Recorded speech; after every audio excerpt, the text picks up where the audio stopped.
ನಮಸ್ಕಾರ. ಜಿ ಸಂವಾದ ವಿಶೇಷ ಚರ್ಚಾ ಕಾರ್ಯಕ್ರಮಕ್ಕೆ ಸ್ವಾಗತ. ನಾನು ಸಂಪತ್ ವಂಡಾರು. ರಾಜ್ಯ ರಾಜಕೀಯದಲ್ಲಿ ಈಗ ಏನಾಗ್ತಾ ಇದೆ? ಆಗ್ತಾ ಇರೋದು ಡಿನ್ನರ್ ಪಾಲಿಟಿಕ್ಸ್.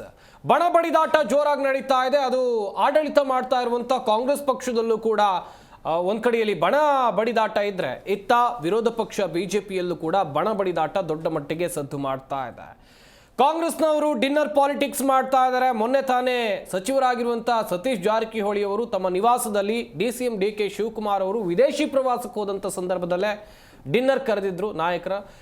ಇದು ಸಾಕಷ್ಟು ಕುತೂಹಲಕ್ಕೆ ಕಾರಣವಾಗ್ತಾ ಇದೆ. ಇತ್ತ ಬಿಜೆಪಿ ವಿಚಾರಕ್ಕೆ ಹೋದ್ರೂ ಕೂಡ ಅಲ್ಲೂ ಕೂಡ ಬಣ ಬಡಿದಾಟ ಜೋರಾಗಿ ನಡೀತಾ ಇದೆ. ಇದೇ ವಿಚಾರದ ಕುರಿತು ಮಾಹಿತಿಯನ್ನು ಕೊಡ್ತಾ ಹೋಗ್ತೀವಿ. ಇದೇ ನಮ್ಮ ಚರ್ಚಾ ವಿಷಯ. ನಿಲ್ಲದ ಬಣ ಪಾಲಿಟಿಕ್ಸ್, ಕಾಂಗ್ರೆಸ್ ಬಿಜೆಪಿ ತಂಡ.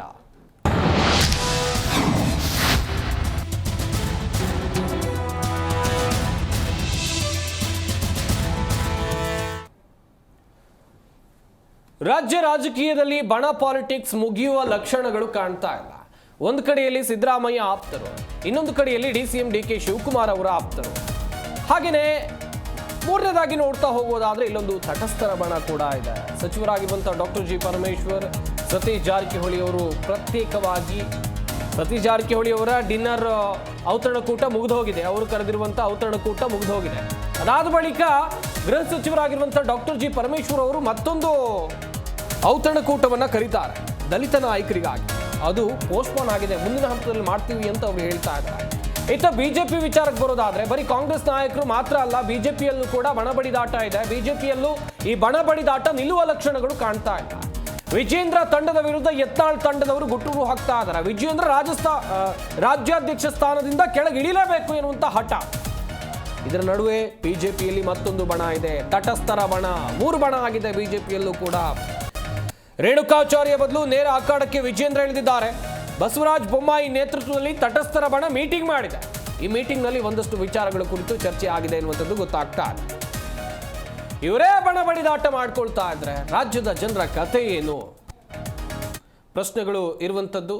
ಸದ್ಯ ಇದೇ ವಿಚಾರವಾಗಿ ಮಾತನಾಡ್ತಾ ಹೋಗೋಣ. ನಮ್ಮ ಸ್ಟುಡಿಯೋದಲ್ಲಿ ಅತಿಥಿಗಳು ಕೂಡ ಜಾಯ್ನ್ ಆಗಿದ್ದಾರೆ. ಮೊದಲನೇದಾಗಿ ಕಾಂಗ್ರೆಸ್ ವಕ್ತಾರರಾಗಿರುವಂತಹ ಮಹಂತೇಶ್ ಶೆಟ್ಟಿ ಅವರು ಕೂಡ ನಮ್ಮ ಈ ಕಾರ್ಯಕ್ರಮದಲ್ಲಿದ್ದಾರೆ. ಸರ್ ನಮಸ್ಕಾರ, ಕಾರ್ಯಕ್ರಮಕ್ಕೆ ಸ್ವಾಗತ. ಹಾಗೆಯೇ ಆಪ್ ವಕ್ತಾರರಾಗಿರುವಂತಹ ಇರ್ಷಾದ್ ಪಾಷಾ ಅವರು ನಮ್ಮ ಈ ಕಾರ್ಯಕ್ರಮದಲ್ಲಿದ್ದಾರೆ. ಇರ್ಷಾದ್ ಪಾಷಾ ಅವರೇ ನಮಸ್ಕಾರ, ಕಾರ್ಯಕ್ರಮಕ್ಕೆ ಸ್ವಾಗತ. ಬಿಜೆಪಿ ವಕ್ತಾರರಾಗಿರುವಂತಹ ಸತ್ಯನಾರಾಯಣ್ ಹೇಮಾದ್ರಿ ಅವರು ಕೂಡ ನಮ್ಮ ಈ ಕಾರ್ಯಕ್ರಮದಲ್ಲಿದ್ದಾರೆ. ಸರ್ ನಮಸ್ಕಾರ, ಕಾರ್ಯಕ್ರಮಕ್ಕೆ ಸ್ವಾಗತ. ನಮಸ್ತೆ. ವೆಲ್, ಆಡಳಿತ ಪಕ್ಷ ಕಾಂಗ್ರೆಸ್ನವರಿಂದಲೇ ಪ್ರಾರಂಭ ಮಾಡ್ತಾ ಹೋಗೋಣ. ಅವರ ಬಣ ಬಡಿದಾಟ ಈಗ ದೊಡ್ಡ ಮಟ್ಟದ ಚರ್ಚೆಯನ್ನು ಹುಟ್ಟು ಹಾಕಿದೆ. ಸರ್, ಮೊದಲನೇದಾಗಿ ಸಚಿವರಾಗಿರುವಂಥ ಸತೀಶ್ ಜಾರಕಿಹೊಳಿ ಅವರ ನಿವಾಸದಲ್ಲಿ ಔತಣಕೂಟ. DCM DK ಶಿವಕುಮಾರ್ ಅವರು ವಿದೇಶಿ ಪ್ರವಾಸದ ಸಂದರ್ಭದಲ್ಲೇ ಈ ಔತಣಕೂಟ ಅವ್ರ ಮನೆಯಲ್ಲಿ ಯಾಕೆ ಆಗಬೇಕಿತ್ತು ಸರ್? ನೋಡಿ ಸರ್, ಈ ರಾಜ್ಯದ ಮುಖ್ಯಮಂತ್ರಿಗಳು, ಹೌದು, ಉಪಮುಖ್ಯಮಂತ್ರಿಗಳು ಒಂದು ನಾಣ್ಯದ 2 ಮುಖಗಳಾಗಿ ಸರ್ಕಾರದ ಹಲವಾರು ವಿಚಾರದಲ್ಲಿ ಕೆಲಸಗಳನ್ನ ಮಾಡ್ಕೊಂಡು ಹೋಗ್ತಾ ಇದ್ದಾರೆ.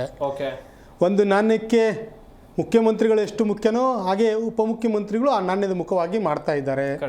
ಇದು ಹೊರಗಡೆ ರಾಜಕಾರಣ ಅನ್ನೋದು ತೋರ್ಬಡಿಕೆ ಆಗ್ತಾ ಇದೆ. ಈಗಾಗಲೇ ಹೈಕಮಾಂಡ್ ಸ್ಪಷ್ಟಪಡಿಸಿದೆ, ನೀವು ಈ ರಾಜ್ಯದ ಅಧಿಕಾರದಲ್ಲಿ 138 ಸೀಟ್ಗಳನ್ನು ತೆಗೆದುಕೊಂಡು ಅಧಿಕಾರ ನಡೆಸ್ತಾ ಇದ್ದೀವಿ.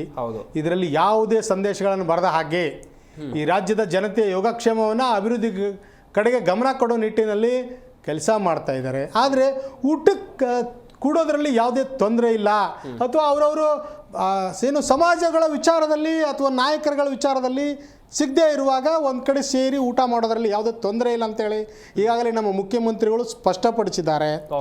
ಮತ್ತೊಂದು, ಇದು ರಾಜ್ಯದ ಗಮನವನ್ನು ಸೆಳೀತಾ ಇದೆ ಅಂತೇಳಿ ಮಾನ್ಯ ಉಪಮುಖ್ಯಮಂತ್ರಿಗಳು ಹೈಕಮಾಂಡ್ ಗಮನಕ್ಕೆ ತಂದ ತಕ್ಷಣ ಈ ಏನು ಔತಣಕೂಟವನ್ನು ಮಾಡೋದ್ರಿಂದ ಇಡೀ ರಾಜ್ಯ ಅಥವಾ ಮಾಧ್ಯಮಗಳ ಮೂಲಕ ತಪ್ಪು ಕಲ್ಪನೆ ಹೋಗ್ತಾ ಇದೆ.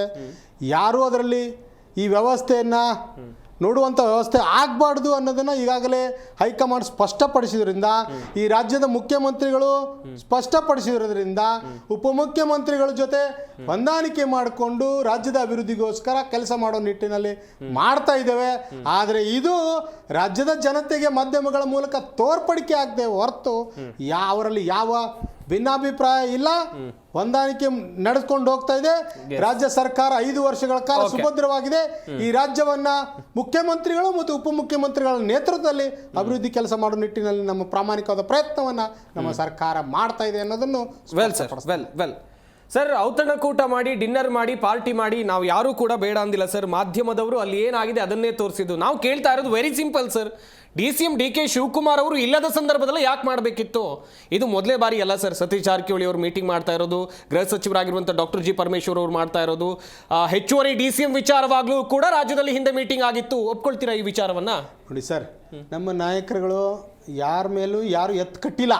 ಯಾರು ಎತ್ತು ಕಟ್ಟಿ ಮಾತನಾಡಿದ್ರೆ ಹೇಳಿ. ಆದರೆ ಸುಮ್ಮನೆ ಇದನ್ನು ರಾಜಕೀಯಗೋಸ್ಕರ ಅದನ್ನು ಬಳಸುವಂಥ ವ್ಯವಸ್ಥೆ, ಜನರ ಮೈಂಡನ್ನು ಡೈವರ್ಟ್ ಮಾಡುವಂಥ ವ್ಯವಸ್ಥೆ ಆಗ್ತಾ ಇದೆ ಬಿಟ್ಟು ಅವರು ಇವತ್ತು ಮಾನ್ಯ ಮುಖ್ಯಮಂತ್ರಿಗಳು ಮತ್ತು ಉಪಮುಖ್ಯಮಂತ್ರಿಗಳು ಒಂದು ಅಭಿವೃದ್ಧಿ ವಿಷಯದಲ್ಲಿ ಮೀಟಿಂಗ್ ಮಾಡೋ ಹೊತ್ನಾಗ ಮಾಧ್ಯಮಗಳಿಗೆ ಸ್ಪಷ್ಟ ವಿಚಾರವನ್ನು ನೀಡಿದ್ದಾರೆ. ಇದರಲ್ಲಿ ಯಾವುದೇ ಗೊಂದಲ ಇಲ್ಲ ಅನ್ನೋದನ್ನು ಸ್ಪಷ್ಟಪಡಿಸ್ತಾ ಇದ್ದಾರೆ. ಅದನ್ನು ತಡೆ ಹೇಳುವಂಥ ಕೆಲಸ ನಮ್ಮ ಸರ್ಕಾರ ಮಾಡ್ತಾ ಇದೆ. ಎಸ್, ಬಿಜೆಪಿ ವಕ್ತಾರರ ಬಳಿ ಕೇಳ್ತಾ ಹೋಗ್ತೀನಿ. ಅವರಲ್ಲೂ ಕೂಡ ಒಂದಷ್ಟು ಬಣ ಬಡಿದಾಟ ಜೋರಾಗಿ ನಡೀತಾ ಇದೆ. ಸತ್ಯನಾರಾಯಣ ಹೇಮಾದ್ರಿ ಅವರೇ, ನಿಮ್ಮಲ್ಲೂ ಕೂಡ, ನಿಮ್ಮ ಪಕ್ಷದಲ್ಲೂ ಕೂಡ ವಿರೋಧ ಪಕ್ಷ ಜವಾಬ್ದಾರಿಯುತ ಸ್ಥಾನದಲ್ಲಿರಬೇಕು, ಸರ್ಕಾರದ ತಪ್ಪುಗಳನ್ನ ಎತ್ತಿ ತೋರಿಸಬೇಕು. ಆದ್ರೆ ನೀವೇನ್ ಮಾಡ್ತಾ ಇದ್ದೀರಾ? ನಿಮ್ಮಲ್ಲೂ ಕೂಡ ಬಣ ಬಡಿದಾಟ ಆಗ್ತಾ ಇದೆ.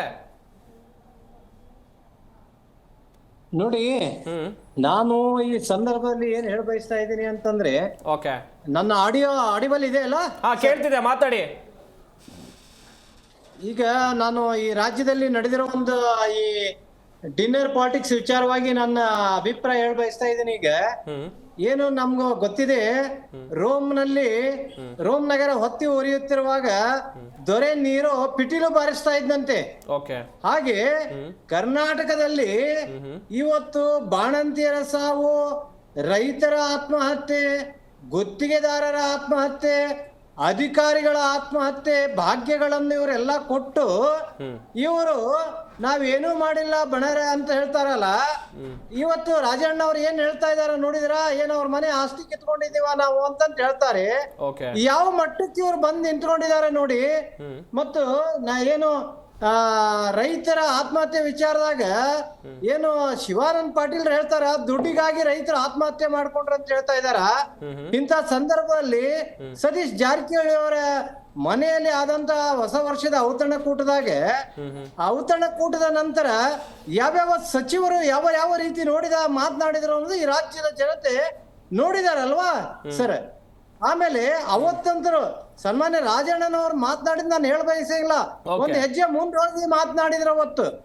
ಅದಾದ ನಂತರ ಈಗ ಇನ್ನೊಂದು ದೌರ್ಭಾಗ್ಯ, ಯಾವ ರೀತಿ ಕಾಂಗ್ರೆಸ್ನವರು ಈ ಪರಿಶಿಷ್ಟ ಜಾತಿ ಜನಾಂಗದವ್ರು ನಡೆಸ್ಕೋತಾರ ಅನ್ನೋದು ಸನ್ಮಾನ್ಯ ಗೃಹ ಮಂತ್ರಿ ನಾನ್ ಕೇಳಿದ್ದು ಸರ್, ನಿಮ್ ಪಕ್ಷದಲ್ಲಿ ಬಣ ಬಡಿದಾಟ ಆಗ್ತಾ ಇಲ್ವಾ ಅಂತ ಕೇಳಿದ್ದು ಸರ್. ಕಳೆದ ಸಾರಿನೂ ಅವರು ಹಿಂಗೊಂದ್ ಸಭೆ ಕರೆದಾಗ ಹೈಕಮಾಂಡ್ ಅವರನ್ನು ತಡೆ ಹಿಡಿತು. ಇವತ್ತು ಅವರು ರ್ಯಾಡಿಸನ್ ಹೋಟೆಲ್ನಾಗ ಇವತ್ತು ಸಭೆ ಕರೆದಿದ್ರು. ಇವತ್ತು ಕೂಡ ಅವ್ರಿಗೆ ಸೂಚನೆ ಬಂತು, ಇನ್ ಮಿಕ್ಕ ಅವ್ರು ಸಭೆ ಮಾಡ್ಕೋತಾರ, ಅಲ್ಲಿ ಚಲುವರಾಯಸ್ವಾಮಿ ಒಕ್ಕಲಿಗರ ಸಮಾವೇಶ ಮಾಡ್ಕೋತಾರ, ಇಲ್ಲಿ ಜಾರಕಿಹೊಳಿ ಅವರು ಸಿಎಂ ಅವ್ರ ಪರವಾಗಿ ಸಭೆ ಮಾಡ್ಕೋತಾರ. ಆದ್ರೆ ಪಾಪ ಪರಮೇಶ್ವರ್ ಅವರು ಪ್ರತಿ ಸಲ ಬಲಿಪುಷಿ ಆಗ್ತಾ ಇದಾರೆ. 13ರಾಗ ಅವರನ್ನು ಸೋಲಿಸ್ಲಾಯ್ತು, ಖರ್ಗೆ ಅವರನ್ನ ದೇಶಕ್ಕೆ ಕಳಿಸಿದ್ರಾತು. ಈ ರೀತಿ ಯಾವ ರೀತಿ ಇಲ್ಲಿ ವಾಲ್ಮೀಕಿ ನಿಗಮದಾಗ ಚಂದ್ರಶೇಖರ್ ಅವರ ಆತ್ಮಹತ್ಯೆ ಆಯ್ತು. ಮತ್ತೆ ಈ ಬೆಳಗಾಂನಲ್ಲಿ ಹೆಬ್ಬಾಳ್ಕರ್ ಅವರ PN ಕಾಟ ಅಂತ ಹೇಳ್ಬಿಟ್ಟು ಆ ರುದ್ರೇಶ್ ಅನ್ನೋನ್ ಆತ್ಮಹತ್ಯೆ ಮಾಡ್ಕೋತಾನ. ಪರಶುರಾಮ್ ಅಂತ PSI ಯಾದಗಿರಿ ಶಾಸಕ ಚೆನ್ನಾರೆಡ್ಡಿ ಅವರ ಮೇಲೆ ಆರೋಪ ಮಾಡಿ ಆತ್ಮಹತ್ಯೆ ಮಾಡ್ಕೋತಾನ. ಆಮೇಲೆ ನಿನ್ನೆ ಸಚಿನ್ ಪಾಂಚಾಳ್ ಖರ್ಗೆ ಅವರ ಮೇಲೆ ಆಪಾದನೆ ಮಾಡ್ಕೊಂಡು ಆತ್ಮಹತ್ಯೆ ಮಾಡ್ಕೋತಾನ. ಇಂಥ ಸಂದರ್ಭದಲ್ಲಿ ಈ ರಾಜ್ಯದಾಗ ಇವ್ರ ಮೀಟಿಂಗು, ನೀವು dinner meeting, lunch meeting, breakfast meeting ಅಂತ ಮಾಡ್ತಾ ಹೋಗ್ತಾ ಇದ್ದೀರಲ್ಲ, ಇದು ರಾಜ್ಯದ ಜನತೆಗೆ ನೀವೇನ್ ಕೊಡ್ತಾ ಇದ್ದೀರಿ? ಪಾಪ ಯಾವ ಬಂದು ಇವತ್ತು ರಾಜ್ಯದ ಜನತೆ ನಿಮ್ಗೆ ಅಧಿಕಾರ ಕೊಟ್ಟಿದ್ದು ಈ ರಾಜ್ಯದ ಆಡಳಿತ ಮಾಡ್ರಿ, ಸುಶಿಕ್ಷಿತವಾಗಿ ಸುಭಿಕ್ಷಿತವಾಗಿ ಆಡಳಿತ ಮಾಡ್ರಿ ಅಂತ ಕೊಟ್ರೆ ಈ ರೀತಿ ನೀವು ಬಣ ರಾಜಕಾರಣ ಮಾಡ್ತಾ ಇದ್ದೀರಿ. ರಾಜ್ಯದ ಜನತೆ ಖಂಡಿತ ಬಂಡೆ ಹೇಳ್ತಾರ. ಅಧಿಕಾರಕ್ಕೆ ಬಂದಾಗಿನಿಂದ ಸತ್ಯನಾರಾಯಣ ಸರ್, ಒಂದು ವಿಚಾರ ಅಂತ ಹೇಳಿದ್ರೆ ಅವ್ರ ಮೇಲೆ ಆರೋಪ ಮಾಡೋಕ್ಕಿಂತ ಮುಂಚಿತವಾಗಿ ನಿಮ್ಮ ಪಾರ್ಟಿ ಹೇಗಿದೆ ಸರ್ ಅಂತ ಕೇಳಿದ್ರಿ. ನಂತರ ರಾಜ್ಯಾಧ್ಯಕ್ಷರ ಸರ್ ಬದಲಾವಣೆ, ನನ್ ಧ್ವನಿ ಕೇಳ್ತಾ ಇದೆಯಾ? ನಂತರ ಸಿಎಂ ದ ಅವಧಿಯ ವಿಚಾರವಾಗಿ ಇಷ್ಟೆಲ್ಲ ಬಡದಾಟಗಳನ್ನ ಏನ್ ಮಾಡ್ತಾ ಇದ್ರಿ? ನಿಮ್ಗೆ ಯಾರು ಹೇಳೋರು ಕೇಳೋರು ಇಲ್ವಾ ಈ ರಾಜ್ಯದಾಗ? ಸತ್ಯನಾರಾಯಣ ಹೇಮಾದ್ರಿ ಅವರೇ, ಖಂಡಿತವಾಗಿ ನಿಮ್ಗೆ ಈ ರಾಜ್ಯ ನನ್ ಧ್ವನಿ ಕೇಳ್ತಾ ಇದೆಯಾ ನಿಮ್ಗೆ? ಬಂಡೆದ್ದು ಹೇಳ್ತಾರೆ ಅಂತ ಈ ವೆಲ್ ಇರ್ಷಾದ್ ಪಾಷಾ ಅವರೇ ಗಮನಿಸ್ತಾ ಇದ್ರಿ, ಎರಡು ಪಕ್ಷಗಳು ಯಾವ ರೀತಿಯಾಗಿ ಬಣ ಬಡಿದಾಟ ಆಡಳಿತ ಪಕ್ಷ ವಿರೋಧ ಪಕ್ಷದ ನಡುವೆ ನಡೀತಾ ಇದೆ ಅಂತೇಳಿ ನೀವು ಈ ಎಲ್ಲಾ ಘಟನಾವಳಿಗಳನ್ನ ನೋಡಿದ ಬಳಿಕ ನೀವೇನ್ ಹೇಳ್ತೀರಾ? ಸರ್, ಈ ಎರಡು ಪಕ್ಷಗಳು ನಡೀತಾ ಇರೋ ರೀತಿ ನೀತಿಗಳು ನೋಡ್ತಾ ಇದ್ರೆ ನಮ್ಗೆಲ್ಲ ಒಂದ್ ಕಡೆ ದುಃಖ ಇದೆ. ಕರ್ನಾಟಕ ಜನ ಕಾಂಗ್ರೆಸ್ ಸರ್ಕಾರಕ್ಕೆ ಆಯ್ಕೆ ಮಾಡಿದ್ದು ಏನೋ ಒಂದು ಒಳ್ಳೆ ಕೆಲಸಗಳು ಮಾಡ್ತಾರೆ, ಡೆವಲಪ್ಮೆಂಟ್ ಮಾಡ್ತಾರೆ ಅಂತ. ಆದ್ರೆ ಇವರು ಬಣಗಳು ಕಟ್ಕೊಂಡು ಸಿದ್ದರಾಮಯ್ಯ ಬಣ, DK ಶಿವಕುಮಾರ್ ಬಣ, ಪರಮೇಶ್ವರ್ ಅವ್ರ ಬಣ, ಇವ್ರ ಬಣ, ಅವ್ರ ಬಣ ಅನ್ಕೊಂಡು ಇಲ್ಲಿ ಸಾಯ್ತಾ ಇರೋದು ಕರ್ನಾಟಕ ಜನರು.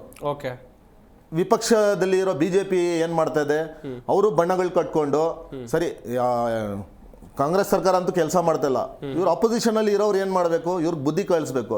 ಆದ್ರೆ ಇವರು ಬಣ್ಣಗಳು ಕಟ್ಕೊಂಡು ಸುಮ್ನೆ ಬೀದಿ ನಾಟಕಗಳು ಮಾಡ್ಕೊಂಡು ಆರಾಮಾಗಿ ಇವರು ಡಿನ್ನರ್ ಪಾಲಿಟಿಕ್ಸ್ ಮಾಡಿದ್ರೆ ಅವರು ರೆಸಾರ್ಟ್ ಪಾಲಿಟಿಕ್ಸ್ ಮಾಡ್ತಾರೆ. ಅವ್ರು BJP ಅವ್ರು ಏನ್ ಕಡಿಮೆ ಏನಿಲ್ಲ. ಕಾಂಗ್ರೆಸ್ BJP ಎರಡೂ ಅಷ್ಟೇ, ಒಂದು ಕೊಯ್ನದ ಎರಡು ಮುಖಗಳಂತ ಹೇಳ್ತೀವಿಲ್ಲ, ಅದು ಕರೆಕ್ಟ್ ಆಗಿ ಸೂಟ್ ಆಗುತ್ತೆ. ಸುಮ್ನೆ ಜನರಿಗೆ ಏಮಾರ್ಸಕ್ಕೆ ಡೈವರ್ಷನ್ ಪಾಲಿಟಿಕ್ಸ್ ಮಾಡಕ್ಕೆ ಈ ಡಿನ್ನರ್ ಪಾಲಿಟಿಕ್ಸ್ ಮಾಡ್ಕೊಳ್ತಾ ಇರೋದು. ಈ ಡಿನ್ನರ್ ಪಾಲಿಟಿಕ್ಸ್ ಮಾಡ್ತಾ ಇರೋದು ಕರ್ನಾಟಕ ಜನಕ್ಕೆ ಡೈವರ್ಟ್ ಮಾಡಬೇಕು ಅಂತ. ಇವಾಗ ಏನು ಇಲ್ಲ ಅಂದ್ರೆ ಜನ ಪ್ರಶ್ನೆ ಮಾಡ್ತಾರೆ, ನೀವೇನ್ ಡೆವಲಪ್ಮೆಂಟ್ ಮಾಡ್ತಾ ಇದ್ದೀರಾ ಅಂತ. ಅದಕ್ಕೆ ಬಣಗಳು ಕಟ್ಕೊಂಡು ಸುಮ್ನೆ ನಾಟಕ ಮಾಡ್ಕೊಂಡು ಹಂಗೋ ಹಿಂಗೋ ಒಂದು 4-5 ವರ್ಷ ಹಂಗೆ ತಳ್ಬಿಡೋಣ ಅಂತ ಯೋಚನೆ ಮಾಡ್ಕೊಳ್ತಾ ಇದಾರೆ. ಆದ್ರೆ ಸಿದ್ದರಾಮಯ್ಯ ಅವರು ಅಷ್ಟೇ ಆ ಶಕ್ತಿ ಇವಾಗ ಕಳ್ಕೊಂಡಿದ್ದಾರೆ. ಲಾಸ್ಟ್ ಟೈಮ್ ಇದ್ದಿದ್ ಸಿದ್ದರಾಮಯ್ಯ ಇವಾಗಿಲ್ಲ. ಲಾಸ್ಟ್ ಟೈಮ್ ಇದ್ದಿದ್ ಸಿದ್ದರಾಮಯ್ಯ ಒಬ್ರೇ ಏನ್ ಡಿಸಿಷನ್ ಬೇಕಾದ್ರೂ ತಗೊಳಕ್ ತಾಕತ್ತಿತ್ತು. ಇವಾಗಿರೋ ಸಿದ್ದರಾಮಯ್ಯ ಆತರ ಇಲ್ಲ. ಇವಾಗಿರೋ ಸಿದ್ದರಾಮಯ್ಯ ಏನಿದ್ರು ಪಕ್ಕದಲ್ಲಿ DK ಶಿವಕುಮಾರ್ ಕೂತ್ಕೊಂಡ್ರೆ ಮಾತ್ರ ಬಾಯಿ ಬಿಡ್ತಾರೆ, ಇಲ್ಲ ಅಂದ್ರೆ ಯಾವ ದಿಕ್ಕೂ ಉತ್ತರ ಇಲ್ಲ ಅವ್ರ ಹತ್ರ. ಬರೀ ಹಗರಣಗಳಿಗೆ ಕೇಳಿದ್ರೆ ಅದಕ್ಕೆ ಇದು ಯಾವುದೋ ಒಂದು ತನಿಖೆಗೆ ಕೊಟ್ಟಿದ್ದೀವಿ, ಅದು ಮಾಡಿದ್ದೀವಿ, ಇದು ಮಾಡಿದೀವಿ ಅಂತ ಯಾವ್ದಕ್ಕೆ ಉತ್ತರ ಕೊಡ್ಬೇಕು, ಅದಕ್ಕೆ ಯಾವ್ದು ಉತ್ತರ ಈ ಸರ್ಕಾರದಲ್ಲಿ ಇದ್ರ. ಕರ್ನಾಟಕ ಕಾಂಗ್ರೆಸ್ ಸರ್ಕಾರ ವೈಫಲ್ಯವಾಗಿದೆ. ಅದೇ ತರ ಅಪೋಸಿಷನ್ ಸತ್ತೋಗಿದೆ ಕರ್ನಾಟಕದಲ್ಲಿ. ಬರೀ ಇವರು ವಿಜೇಂದ್ರ ಕೆಳಗಡೆ ಇಳಿಸ್ಬೇಕು, ನಮ್ಮ BJP ಅವರು ಅದೇ ನಾಟಕಗಳು ಮಾಡ್ಕೊಂಡು ಅವರು ಟೈಮ್ ವೇಸ್ಟ್ ಮಾಡ್ತಾ ಇದಾರೆ. ಕಾಂಗ್ರೆಸ್ ಅವರು ಅಷ್ಟೇ, ಇಲ್ಲಿ ಮಾಡ್ರಿ ಕೆಲಸ ಅಂದ್ರೆ ಇಲ್ಲಿ ಬಿಟ್ಬಿಟ್ಟು ಇವಾಗ ಎಲ್ಲೋ ಡೆಲ್ಲಿಗೆ ಹೋಗ್ತಾರಂತೆ. ಅದು ಯಾವ್ದೋ ಯೋಜನೆಗಳು ಇವರು ಬ್ರ್ಯಾಂಡ್ ಅಂಬಾಸಿಡರ್ ಮಾಡ್ತಾರಂತೆ DK ಶಿವಕುಮಾರ್ಗೆ. ಇಲ್ಲಿರೋ ಬೆಂಗಳೂರು ರೋಡ್ಗಳೇ ಮುಚ್ಚಿಲ್ಲ, ಅವರು ಡೆಲ್ಲಿಗೆ ಹೋಗ್ಬಿಟ್ಟು ಬ್ರ್ಯಾಂಡ್ ಅಂಬಾಸಿಡರ್ ಮಾಡ್ತಾರಂತೆ ಅವ್ರಿಗೆ, ಯಾವ್ದೇ ಫ್ರೀ ಸ್ಕೀಮ್ಗಳಿಗೆ ಅಲೌನ್ಸ್ ಮಾಡಕ್ಕೆ. ಅದು ಏನ್ ಮುಖ ತಗೊಂಡು DK ಶಿವಕುಮಾರ್ ಅವರು ಡೆಲ್ಲಿಗೆ ಹೋಗ್ತಾರೋ? ಮೊದ್ಲು ಇಲ್ಲಿ ಕೊಟ್ಟಿರೋ ಜನ ಕರ್ನಾಟಕದಲ್ಲಿ ಆಯ್ಕೆ ಮಾಡ್ಬಿಟ್ಟು ಅವ್ರಿಗೆ ಏನೋ ಒಂದು ಅವಕಾಶ ಮಾಡಿಕೊಟ್ಟಿದ್ದಾರೆ. ಇಲ್ಲಿ ಕೆಲಸ ಮಾಡ್ರಿ ಅಂದ್ರೆ ನೀವು ಡೆಲ್ಲಿ, ಅಮೇರಿಕಾ, ಬೇರೆ ಸ್ಟೇಟು, ಬೇರೆ ಪಾಲಿಟಿಕ್ಸು, ಇವ್ರು ಈ ಪಾರ್ಟಿ ಮಾಡಬಾರ್ದು, ಅವ್ರು ಆ ಡಿನ್ನರ್ ಮಾಡಬಾರ್ದು ಅನ್ಕೊಂಡಿದ್ರೆ ಅದೆಲ್ಲ ಆಗಲ್ಲ. ಯಾವ್ಯಾವ ಡಿನ್ನರ್ ಮಾಡಬೇಕು ಅವ್ರು ಮಾಡಲಿ, ನಿಮ್ ಕೆಲಸ ನೀವು ಮಾಡಿ. ನೀವು ಮಾಡೋ ಕೆಲಸನೇ ನೀವು ಮಾಡ್ತಾ ಇಲ್ಲ. ಬೇರೆಯವ್ರಿಗೆ ಇದು ಮಾಡಬೇಡಿ, ಅದು ಮಾಡಬೇಡಿ ಅಂದ್ರೆ ಆ ಥರ ಕರೆಕ್ಟಾಗಿ ನೀವೇನಾದ್ರೂ ಇದ್ರೆ ಶಾಸಕರಿಗೆ ಎಲ್ಲ ಕರೆದ್ಬಿಟ್ಟು ಒಂದು ಜಾಗದಲ್ಲಿ ಕೂತ್ಕೊಂಡು ಅವ್ರ ಬುದ್ಧಿ ಹೇಳಿ, ಕರ್ನಾಟಕ ಡೆವಲಪ್ಮೆಂಟ್ ಕಡೆ ಗಮನ ಕೊಡಿ ಸ್ವಲ್ಪ ದಯವಿಟ್ಟು. ವೆಲ್ ಕಾಂಗ್ರೆಸ್ ವಕ್ತಾರರ ಬಳಿ ಕೇಳುವಂತ ಪ್ರಶ್ನೆಗಳಿವೆ. ಸರ್, ನೀವು ಆಗ್ಲೇ ಹೇಳ್ತಾ ಇದ್ರಿ DCM DK ಶಿವಕುಮಾರ್ ಅವರು ಮುಖ್ಯಮಂತ್ರಿ ಸಿದ್ದರಾಮಯ್ಯನವರು ಒಂದೇ ಮುಖದ ಎರಡು ನಾಣ್ಯಗಳಿದ್ದಂತೆ ಎನ್ನುವುದಾಗಿ ಹೇಳ್ತಾ ಇದ್ರೆ, ಈಗ ಗಮನಿಸ್ತಾ ಹೋಗೋದಾದ್ರೆ ಇಲ್ಲಿ ಔತಣಕೂಟ ಆಯ್ತು, ಡಿನ್ನರ್ ಪಾಲಿಟಿಕ್ಸ್ ನಡೀತಾ ಇರುವಂತ ಸಂದರ್ಭದಲ್ಲೇ DCM DK ಶಿವಕುಮಾರ್ ಹಂಗಾದ್ರೆ ದೆಹಲಿಗೆ ಯಾಕೆ ಹೋದ್ರು ಸರ್? ವೇಣುಗೋಪಾಲ್ ಅವರನ್ನ ಯಾಕೆ ಭೇಟಿ ಆದ್ರು ಸರ್? ನೋಡಿ ಸರ್, ಇವತ್ತು ಮೊನ್ನೆ ಮುಖ್ಯಮಂತ್ರಿಗಳ ಜೊತೆ ಮಾತನಾಡುವಾಗ ಸ್ಪಷ್ಟಪಡಿಸಿದ್ದಾರೆ. ಅವರು ವಿದೇಶದಿಂದ ಡೆಲ್ಲಿಗೆ ಬಂದರು. ಡೆಲ್ಲಿಯಲ್ಲಿ ಮುಂಬರೋ ಚುನಾವಣೆಗಳ ವಿಚಾರವಾಗಿ ಮಾತನಾಡಕ್ಕೆ ಹೋಗಿದ್ರು. ಅದರ ಜೊತೆ JDSನ ಕೆಲವು ಶಾಸಕರು ಕಾಂಗ್ರೆಸ್ಸಿಗೆ ಬರೋ ನಿಟ್ಟಿನಲ್ಲಿ ಪ್ರಯತ್ನ ನಡೀತಾ ಇತ್ತು. ಹೀಗಾಗಿ ಆ ವಿಚಾರದಲ್ಲಿ ಈಗಾಗಲೇ ನಮ್ಮ JDSನ ಬಂಡೆಪ್ಪ ಕಾಂಶಂಪುರ್ ಆಗಿರ್ಬೋದು ಮತ್ತು KR ನಗರದ ಶಾಸಕರಾಗಿರ್ಬೋದು, ಅವರು ಮಾತನಾಡಿ ಹೇಳಿದ್ದಾರೆ. ಈ ವಿಷಯವಾಗಿ ನಿಜವಾದ ಪರಿಸ್ಥಿತಿಯನ್ನು ಅರ್ಥ ಮಾಡಿಕೊಂಡು KC ವೇಣುಗೋಪಾಲ್ ಸಾಹೇಬ್ರ ಜೊತೆ ಮಾತನಾಡ್ತಾ ಇದ್ದಾರೆ. ಆದರೆ ಇದನ್ನ ದಿಕ್ಕು ತಪ್ಪಿಸುವಂಥ ವ್ಯವಸ್ಥೆ ಆಗಿದೆ. ಆದರೆ ಅದು ಅಲ್ಲ, ಇವತ್ತು ಸ್ಪಷ್ಟಪಡಿಸಿದ್ದಾರೆ. ಈ ರಾಜ್ಯದ ಅಭಿವೃದ್ಧಿಯನ್ನ ಮಾಡಬೇಕು, ಏನೇನು ಕೆಲಸಗಳನ್ನು ನಡಿಬೇಕು ಆ ಕೆಲಸಗಳನ್ನು ನಡೆಯುವ ನಿಟ್ಟಿನಲ್ಲಿ ಪ್ರಾಮಾಣಿಕವಾದ ಪ್ರಯತ್ನವನ್ನು ನಮ್ಮ ಸರ್ಕಾರ ಮಾಡ್ತಾ ಇದೆ. ಅವರೇನೋ ಹೇಳಿದ್ರಲ್ಲ, ಪ್ರಿಯಾಂಕಾ ಖರ್ಗೆ ಅವ್ರ ವಿಷಯದಲ್ಲಿ ಒಂದು ವಿಚಾರವನ್ನು ವ್ಯಕ್ತಪಡಿಸಿದ್ರು. ಬಿಜೆಪಿ ವಕ್ತಾರವ್ರಿಗೆ ರವಿ ಪಂಚನಾಳ್ ಒಬ್ಬ ಕಾಂಟ್ರಾಕ್ಟರ್ ಹೌದು ಅಲ್ಲ ಅನ್ನೋದನ್ನು ಸಹ ಸ್ಪಷ್ಟಪಡಿಸ್ಕೊಡ್ರಿ. ರವಿ ಪಂಚನಾಳ್ ನಿಜವಾಗಲೂ ಸಚಿನ್ ಪಾಂಚ್ನಾಳ್ ನಿಜವಾಗ್ಲೂ ಗುತ್ತೇದಾರ ಅಲ್ಲ, ಅವನು ಗುತ್ತಿಗೆದಾರರ ಒಬ್ಬ ಬೇರೆ ಮಾಲಕನ ಜೊತೆಗೆ ಇವನು ಸಹಪಾಠಿಯಾಗಿ ಸ್ವಲ್ಪ ದುಡ್ಡನ್ನು ಹಾಕಿ ಕಾಂಟ್ರಾಕ್ಟ್ ಮಾಡ್ಕೊಂಡ್ಬಂದ್ರು. ಅಧಿಕೃತವಾಗಿ ಗುತ್ತಿಗೆದಾರರ ಸಂಘದ ಸದಸ್ಯತ್ವವನ್ನು ಅವನು ಪಡೆದುಕೊಂಡಿದ್ದಿಲ್ಲ. ಅದ್ರ ಜೊತೆಗೆ ಮೇಲಾಗಿ ಪ್ರಿಯಾಂಕಾ ಖರ್ಗೆ ಅವರು ಈ ರಾಜ್ಯದ ಮಂತ್ರಿಗಳು, ವಿದೇಶದಲ್ಲಿ ಅಭ್ಯಾಸ ಮಾಡಿದವರು, ಕೆಳಮಟ್ಟದ ಪರಿಸ್ಥಿತಿ ಪ್ರಿಯಾಂಕಾ ಖರ್ಗೆ ಅವರಿಗೆ ಗೊತ್ತಿದೆ. ಹಾಗಾಗಿ ರಾಜ್ಯದ ಮುಖ್ಯಮಂತ್ರಿಗಳು ಒಬ್ಬ ಪ್ರಾಮಾಣಿಕ ಮಂತ್ರಿಯನ್ನಾಗಿ ಪಂಚಾಯತ್ ರಾಜ್ ಇಲಾಖೆಯನ್ನ ಪ್ರಿಯಾಂಕಾ ಖರ್ಗೆ ಅವರ ಹೊತ್ತಲಿಗೆ ಕೊಟ್ಟಿದ್ದಾರೆ. ಪ್ರಿಯಾಂಕಾ ಖರ್ಗೆ ಅವರು ಕೆಳಮಟ್ಟದ ಅಭಿವೃದ್ಧಿಗಾಗಿ ಹಲವಾರು ಕೆಲಸಗಳನ್ನ ಮಾಡ್ತಾ ಪ್ರಜ್ಞಾವಂತ ತಿಳುವಳಿಕೆ ಇರುವಂತ ಮಂತ್ರಿಗಳು, ಅಂಥವ್ರ ಮೇಲೆ ಸುಮ್ಮನೆ ಕೆಸರೆರಚಾಟವನ್ನ ಮಾಡಿದ್ರು ಸಹ ಅವರೇನು ಹೆದರಿಸುವಂತ ವ್ಯವಸ್ಥೆ ಆಗಿಲ್ಲ, ಅವ್ರು ಹೆದರಿನೂ ಇಲ್ಲ. ಪ್ರಿಯಾಂಕಾ ಖರ್ಗೆ ಅವರು ಅವ್ರಿಗೆ ಯಾರಿಗೆ ಉತ್ತರ ಕೊಡಬೇಕು ಅವ್ರು ನೇರವಾಗಿ ಉತ್ತರ ಕೊಟ್ಟಿದ್ದಾರೆ. ಮನೆ ಮುಂದಲ್ಲ, ನೀವು ಬೇಕಾದಲ್ಲಿ ನಿಂತ್ಕೊಳ್ಳಿ, ಆದರೆ ಕಾಂಗ್ರೆಸ್ ನಾಯಕರು ಏನಾದ್ರು ತಿರುಗಿ ಬಿದ್ದರೆ ನಿಮ್ಮ ಮನೆ ಒಳಗೆ ಹೋಗ್ತೀವಿ ಅನ್ನೋ ಮಾತನ್ನು ಸಹ ಸ್ಪಷ್ಟಪಡಿಸಿದ್ದಾರೆ. ಅದರಲ್ಲಿ ಒಂದು ಅರ್ಥ ಇದೆ. ಪ್ರಿಯಾಂಕಾ ಖರ್ಗೆ ಅವರ ಯೋಜನೆಗಳಾಗಿರ್ಬೋದು, ಅವರ ಅಭಿವೃದ್ಧಿ ಕೆಲಸಗಳಾಗಿರ್ಬೋದು, ಆದರೆ ಇದರಲ್ಲಿ ಏನು ಹಿನ್ನಡೆ ಇದೆ ಅಂದರೆ ಪ್ರಿಯಾಂಕಾ ಖರ್ಗೆ ಅವರ ಹೆಸರ ಮೇಲೆ ಆ ದೇಶದ ನಮ್ಮ ನಾಯಕರಾದಂಥ AICC ಅಧ್ಯಕ್ಷರಾದಂಥ ಮಲ್ಲಿಕಾರ್ಜುನ್ ಖರ್ಗೆ ಅವರ ಹೆಸರಿಗೆ ಮುಖ ಬಳಿಯುವಂಗ ಒಂದು ವ್ಯವಸ್ಥೆಯನ್ನ ಬಿಜೆಪಿಯವರು ಮಾಡ್ತಾ ಇದ್ದಾರೆ. ಇದು ಸಲ್ಲದು. ನೀವು ಎಂಥ ಪ್ರಯತ್ನ ಮಾಡಿದ್ರು ಈ ರಾಜ್ಯದ ಜನತೆ ದಡ್ರಲ್ಲ, ಈ ರಾಜ್ಯದ ಜನತೆ ಬುದ್ಧಿವಂತರಿದ್ದಾರೆ. ಈ ರಾಜ್ಯದ ಜನತೆ ನಮಗೆ 135 ಸೀಟು ಕೊಟ್ಟು ಮೊನ್ನೆ ಬಾಯಿ ಚುನಾವಣೆಯಲ್ಲೂ ಸಹ ನಮಗೆ ಅವಕಾಶವನ್ನು ಕೊಟ್ಟಿದ್ದಾರೆ. 3 ಸೀಟು ಕೊಟ್ಟು ನಮಗೆ ಅವಕಾಶವನ್ನು ಕೊಟ್ಟಿದ್ದಾರೆ. ಆ ಅಭಿವೃದ್ಧಿಯನ್ನ ರೈತರ, ಯುವಕರ, ಮಹಿಳೆಯರ ಅಭಿವೃದ್ಧಿಯನ್ನು ಮಾತನಾಡೋದು, ಅವರನ್ನು ಕೇಳೋದು ನಮ್ಮ ಧರ್ಮ. ನಾವು ಆ ನಿಟ್ಟಿನಲ್ಲಿ ಪ್ರಾಮಾಣಿಕವಾದ ಕೆಲಸವನ್ನು ಮಾಡ್ತೇವೆ. ಸಚಿವ ಸಂಪುಟದಲ್ಲಿ ಒಬ್ಬ ಪ್ರಭಾವಿ ಬುದ್ಧಿವಂತ ಸಚಿವರಂದ್ರೆ ಅದು ಪ್ರಿಯಾಂಕಾ ಖರ್ಗೆ ಅವರು ಅನ್ನೋದನ್ನು ಸಹ ಸ್ಪಷ್ಟಪಡಿಸುತ್ತೆ. ಈಗಲ್ಲ, ಇನ್ನು ಎಷ್ಟು ದಿವಸಕ್ಕಾದರೂ ಪ್ರಿಯಾಂಕಾ ಖರ್ಗೆ ಅವ್ರನ್ನ ಅಳ್ಳಾಡ್ಸಕ್ಕಾಗೋದಿಲ್ಲ ಅನ್ನೋದನ್ನು ಸಹ ಈ ಮೂಲಕ ಬಿಜೆಪಿ ಅವರಿಗೆ ಒಂದು ಎಚ್ಚರಿಕೆ ವಿಚಾರವನ್ನು ನಾನು ಸ್ಪಷ್ಟಪಡಿಸ್ತೇನೆ. ಎಸ್ ವಿಷಯ ಎಲ್ಲಿಂದ ಇಲ್ಲಿಗೆ ಹೋಯಿತು. ಹಾಗೆಯೇ ಸತ್ಯನಾರಾಯಣ ಹೇಮಾದ್ರಿ ಅವರೇ, ಮೊದಲನೇದಾಗಿ ನಾನು ಕೇಳಿದೆ, ನಿಮ್ಮ ಪಕ್ಷದಲ್ಲಿ ನಡೀತಾ ಇರುವಂತ ಬಣ ಬಡಿದಾಟದ ಬಗ್ಗೆ ಹೇಳಿ, ಯಾಕೆ ಸ್ಪಷ್ಟೀಕರಣ ಕೊಡ್ತಾ ಇಲ್ಲ ಸರ್ ನೀವು? ಆಗ್ಲೇ ಮೊದಲನೇದಾಗಿ ಪ್ರಶ್ನೆಯನ್ನು ಅದನ್ನೇ ಕೇಳಿದೆ. ನೋಡಿ, ಭಾರತೀಯ ಜನತಾ ಪಕ್ಷದಾಗ ನಾವು ಇವಾಗ ವಿರೋಧ ಪಕ್ಷದಾಗಿದ್ದೀವಿ. ನಾನು ನಿಮ್ಗೆ ಆಗ್ಲೇ ಮುಂಚೆ ಹೇಳಿದ್ದೇನು ಅಂತಂದ್ರ, ಈ ರಾಜ್ಯದಾಗ ಒಂದು ಒಳ್ಳೆ ಆಡಳಿತ ಕೊಡಾಕ ಕಾಂಗ್ರೆಸ್ನವ್ರಿಗೆ 138 ಸೀಟ್ ಕೊಟ್ಟಾಗ ಅವ್ರು ಯಾವ ರೀತಿ ಮಾಡ್ತಾ ಇದಾರ ಅನ್ನೋದನ್ನ ಚಿಂತನೆ ಹೇಳಿದೆ. ನಾನು ಇವಾಗ ನಮ್ಮ ಭಾರತೀಯ ಜನತಾ ಪಕ್ಷದ ಒಂದು ವಿಚಾರವಾಗಿ ಹೇಳ್ತೀವಿ. ನಾವು ಸಕಾರಾತ್ಮಕ ವಿರೋಧ ಪಕ್ಷವಾಗಿ, ನಾವು ಆಂತರಿಕವಾಗಿ ಪ್ರಜಾಪ್ರಭುತ್ವ ವ್ಯವಸ್ಥೆ, ಇಲ್ಲಿ ಭಿನ್ನ ಮತ ಮತ್ತು ಅಭಿಪ್ರಾಯ ಭೇದಗಳು ಅಂತ ಇರ್ತಾವು. ನಮ್ಮ ರಾಜ್ಯದಾಗ ಏನು ಬೇರೆ ತಂಡದವರು ನೀವೇನು ಅಂತ ಇದೀರಿ, ಅವರೆಲ್ಲರೂ ಏನ್ ಹೇಳ್ತಾ ಇದಾರ, ನಾವೇನ್ ಹೋರಾಟ ಮಾಡ್ತಾ ಇರೋದು ಬಿಜೆಪಿ ಪರವಾಗಿ, ಬಿಜೆಪಿ ಸಲುವಾಗಿ, ಕಾಂಗ್ರೆಸ್ ವಿರುದ್ಧ ಒಂದು ಹೋರಾಟ ಅನ್ನುವಂಥದ್ದು ಒಂದು ವಿಚಾರ ಐತಿ. ಇಲ್ಲಿ ಕೆಲವೊಂದು ನಾಯಕರಲ್ಲಿ ಅಭಿಪ್ರಾಯ ಭೇದಗಳಿದ ಹೊರತು ಭಿನ್ನಾಭಿಪ್ರಾಯ ಇಲ್ಲ ಅಂತೇಳಿ ನಾ ಈ ಸಂದರ್ಭದಲ್ಲಿ ಹೇಳಿ ಬಯಸ್ತಾ ಇದ್ದೀನಿ. ಇದಕ್ಕೆ ಸಮಯದಲ್ಲಿ ನಮ್ಮ ರಾಷ್ಟ್ರೀಯ ನಾಯಕರು ಸಮರ್ಥರಿದ್ದಾರೆ. ಇದಾಗಲೇ ಬಸನಗೌಡರು ಕೂಡ ಹೇಳಿದಾರ ಆ ವಿಚಾರದಾಗೆ.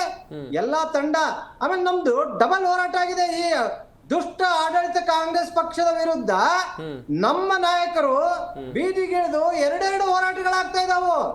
ನಾವು ಆ ಹೋರಾಟ ಬೇಡ ಅಂತ ಯಾರು ಹೇಳಿಲ್ಲ.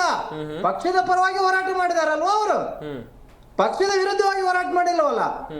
ಒಂದು ಮತ್ತೆ ಇನ್ನೊಂದು, ಇವಾಗ ಹೇಳಿದ್ರು ಅವರು ಸಚಿನ್ ಪಾಂಚಾಳ್ ವಿಚಾರವಾಗಿ ಏನು ಪ್ರಿಯಾಂಕಾ ಖರ್ಗೆ ಅವ್ರ ವಿಚಾರ ಹೇಳ್ತಾ ಇದ್ರು. ನಾನು ಒಂದು ವಿಚಾರ ಹೇಳಿ ಬಯಸ್ತಾ ಇದ್ದೀನಿ. ನಾನು ಏನ್ ಹೇಳಿ ಬಯಸ್ತೀನಿ, truth sits on the lip of the dying man ಅಂತ ಹೇಳ್ತಾರ. ಯಾವಾಗಲೂ ಸಾವು, ಸತ್ಯ ಸಾಯುತ್ತಿರುವ ವ್ಯಕ್ತಿಯ ತುಟಿಗಳ ಮೇಲೆ ಇರುತ್ತದೆ ಅಂತ ಹೇಳ್ತಾ ಇದ್ದೀನಿ. ಸಚಿನ್ ಪಾಂಚಾಳ್ ಇವರು ಏನ್ ಮಾಡ್ತಾ ಇದಾರ, ಇದುವರೆಗೂ ಎಷ್ಟು ದಿವಸ ಆಯ್ತು, 24ನೇ ತಾರೀಕಿನಿಂದ ಇವತ್ತಿನವರೆಗೂ ಯಾರ ಮೇಲೆ ಆರೋಪ ಐತಿ, ಯಾರು ಕೊಲೆಗಾರದಾರ, ಅವ್ರನ್ನ ಇನ್ನುವರೆಗೂ ಅರೆಸ್ಟ್ ಮಾಡಕ್ಕಾಗಿಲ್ಲ ಈ ರಾಜ್ಯದ ಪೊಲೀಸರಿಗೆ. ಯಾಕಾಗಿಲ್ಲ? ಆಮೇಲೆ ಇವ್ರು ಹೇಳಿದ್ರು, ನಾವು ಕಾಂಗ್ರೆಸ್ ಬಿಜೆಪಿ ಅವ್ರ ಮನೆಗೆ ಹೋಗಿ ಕೊಡ್ತೀವಿ ಅಂತ ಹೇಳಿದ್ರು. ಇದೇ ಇವ್ರದ್ದು ಗುಂಡಾಗಿರಿ ರಾಜಕಾರಣ. ಏನು ಪ್ರಿಯಾಂಕಾ ಖರ್ಗೆ ಅವರು ಒಮ್ಮೆ ಹೇಳ್ತಾರೆ, ಪ್ರಿಯಾಂಕಾ ಖರ್ಗೆ ಅವ್ರು ಹೇಳ್ತಾ ಇದಾರ, ಒಬ್ಬೊಬ್ಬ ಬಿಜೆಪಿ ನಾಯಕರನ್ನ ರಸ್ತೆ ಮೇಲೆ ಅಡ್ಡಾಡಕ್ ಬಿಡಲ್ಲ ಅಂತ ಹೇಳ್ತಾ ಇರೋ ಅಂತ ಆಡಿಯೋ ಮೊನ್ನೆ ಎಲ್ಲರೂ ನೋಡಿದಾರೆ, ಆಡಿಯೋ ವಿಡಿಯೋ. ನೀವು ಮಾಡಿದ ಹೋರಾಟಕ್ಕೆ, ನೀವು ಮಾಡಿದಂತ ಪ್ರತಿಭಟನೆಗೆ, ನೈಜವಾಗಿ ಪ್ರತಿಭಟನೆ ಎಲ್ಲಿ ಸ್ಥಳದಲ್ಲಿ ಮಾಡಬೇಕು, ಏನ್ ಮಾಡಬೇಕು ಅನ್ನೋ ಅರಿವಿದ್ಕೊಂಡು ಮಾಡಿದ್ರೆ ನಾವ್ಯಾಕಂದ್ರೆ ಹೇಳ್ತಿದ್ವಿ. ನೀವು ಮಾಡುವಂತ ತಪ್ಪು ಭಾವನೆಗಳಿಗೆ ನೀವು ಪ್ರತಿಭಟನೆ ಮಾಡಬೇಕಾಗಿದ್ದು ಪ್ರತಿಭಟನೆ ನಡೆಯುವ ಸ್ಥಳದಲ್ಲಿ ಹೋಗಿ ಮನೆ ಮುಂದೆ ಪ್ರತಿಭಟನೆ ಮಾಡೋದಲ್ಲ. ನೀವು ಪ್ರತಿಭಟನೆ ಮನೆ ಮುಂದೆ ಮಾಡಿದ್ರೆ ನಾವು ಒಳಗೆ ಮಾಡ್ತೀವಿ ಅನ್ನೋದನ್ನ ಸ್ಪಷ್ಟಪಡಿಸಿದ್ದಾರೆ ಪ್ರಿಯಾಂಕಾ ಖರ್ಗೆ ಅವರು. ಇದು ನೆನಪಿರ್ಲಿ.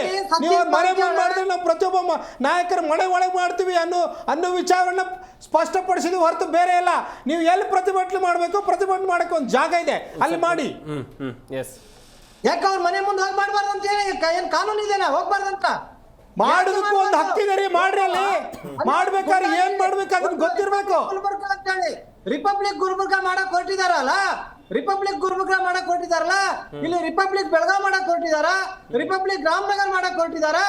ಅದೆಲ್ಲ ಅದನ್ನ ಪ್ರತಿಭಟಿಸಬೇಕು. ನಾವು ಒಂದು ಜವಾಬ್ದಾರಿಯುತ ಸಂವಿಧಾನದ ಕಾವಲುಗಾರ ಸ್ಥಾನವನ್ನು ನಮ್ಗೆ ಈ ರಾಜ್ಯದ ಜನತೆ ಕೊಟ್ಟಿದಾರ. ಅದನ್ನ ನಾವು ಮಾಡ್ಬೇಕಲ್ಲ, ಪ್ರತಿಭಟನೆ ಮಾಡ್ಬೇಕಲ್ಲ. ಯಾವ ರೀತಿ ನೀವು ಸ್ಪಂದನೆ ಮಾಡ್ತಾ ಇದೀರಿ? ಇವತ್ತಿನವರೆಗೂ ಸಚಿನ್ ಪಾಂಚಾಳ್ನ ಕೊಲೆಗಾರನ್ನ ಯಾಕೆ ನಿಮ್ಗೆ ಅರೆಸ್ಟ್ ಮಾಡಕ್ಕಾಗಿಲ್ಲ? Well sir, well Irshad Pasha ಅವರೇ, ಗಮನಿಸ್ತಾ ಇದ್ರಿ ಎರಡೂ ಪಕ್ಷದವರ ವಾದವನ್ನ, ನೀವೇನ್ ಹೇಳ್ತೀರಾ ಈ ವಿಚಾರವಾಗಿ ಅಂತೇಳಿ? ಸರ್, ಈ ವಿಚಾರದಲ್ಲಿ ನಾವು ಹೇಳ್ಬೇಕಾಗಿರೋದು ಏನಂದ್ರೆ, ಎರಡು ಪಕ್ಷಗಳಕ್ಕಷ್ಟೇ. ಒಂದು ಆಡಳಿತ ನಡೀತಾ ಇರೋರು, ಒಂದು ವಿರೋಧ ಪಕ್ಷದಲ್ಲಿ ಕೂತ್ಕೊಂಡಿರೋರು. ಇಬ್ರು ಮಾಡ್ಬೇಕಾಗಿರೋದು ಏನಂದ್ರೆ ಕರ್ನಾಟಕದ ಬಗ್ಗೆ ಚಿಂತನೆ ಮಾಡಬೇಕು. ಆದ್ರೆ ಎರಡು ಪಕ್ಷಗಳು ಮಾಡ್ತಾ ಇರೋದೇನಂದ್ರೆ ಕರ್ನಾಟಕದ ಬಗ್ಗೆ ಚಿಂತನೆನೇ ಇಲ್ಲ ಅವ್ರಿಗೆ. ಏನಿದ್ರು ಅವ್ರ ಪಕ್ಷದ ಚಿಂತನೆ. ನಾವು ಕಾಂಗ್ರೆಸ್ ನಮ್ದ್ರಲ್ಲಿ ಇರೋ ಒಗ್ಗೂಟಗಳು ನಾವೇ ಬೆಳೆಸ್ಕೊಂಡು ಹೋಗ್ಬೇಕು ಅಂತ ಯೋಚನೆ ಮಾಡ್ಕೊಂಡು ತೀರ್ಮಾನ ಮಾಡ್ಕೊಂಡು ಇವರೇ ಒಳಗಡೆ ವಿಧಾನಸೌಧದಲ್ಲಿ ಕೂತ್ಕೊಂಡು ತೀರ್ಮಾನ ಮಾಡೋ ಬಿಟ್ಟು ಯಾವ್ದೋ ಡಿನ್ನರ್ ಪಾಲಿಟಿಕ್ಸ್ ಅಂತ ಯಾರ್ದೋ ಮನೇಲಿ ಕೂತ್ಕೊಂಡು ತೀರ್ಮಾನಗಳು ತಗೊಂತಾರಂದ್ರೆ ನಾಚಿಕೆ ಆಗ್ಬೇಕು ಇವ್ರಿಗೆ.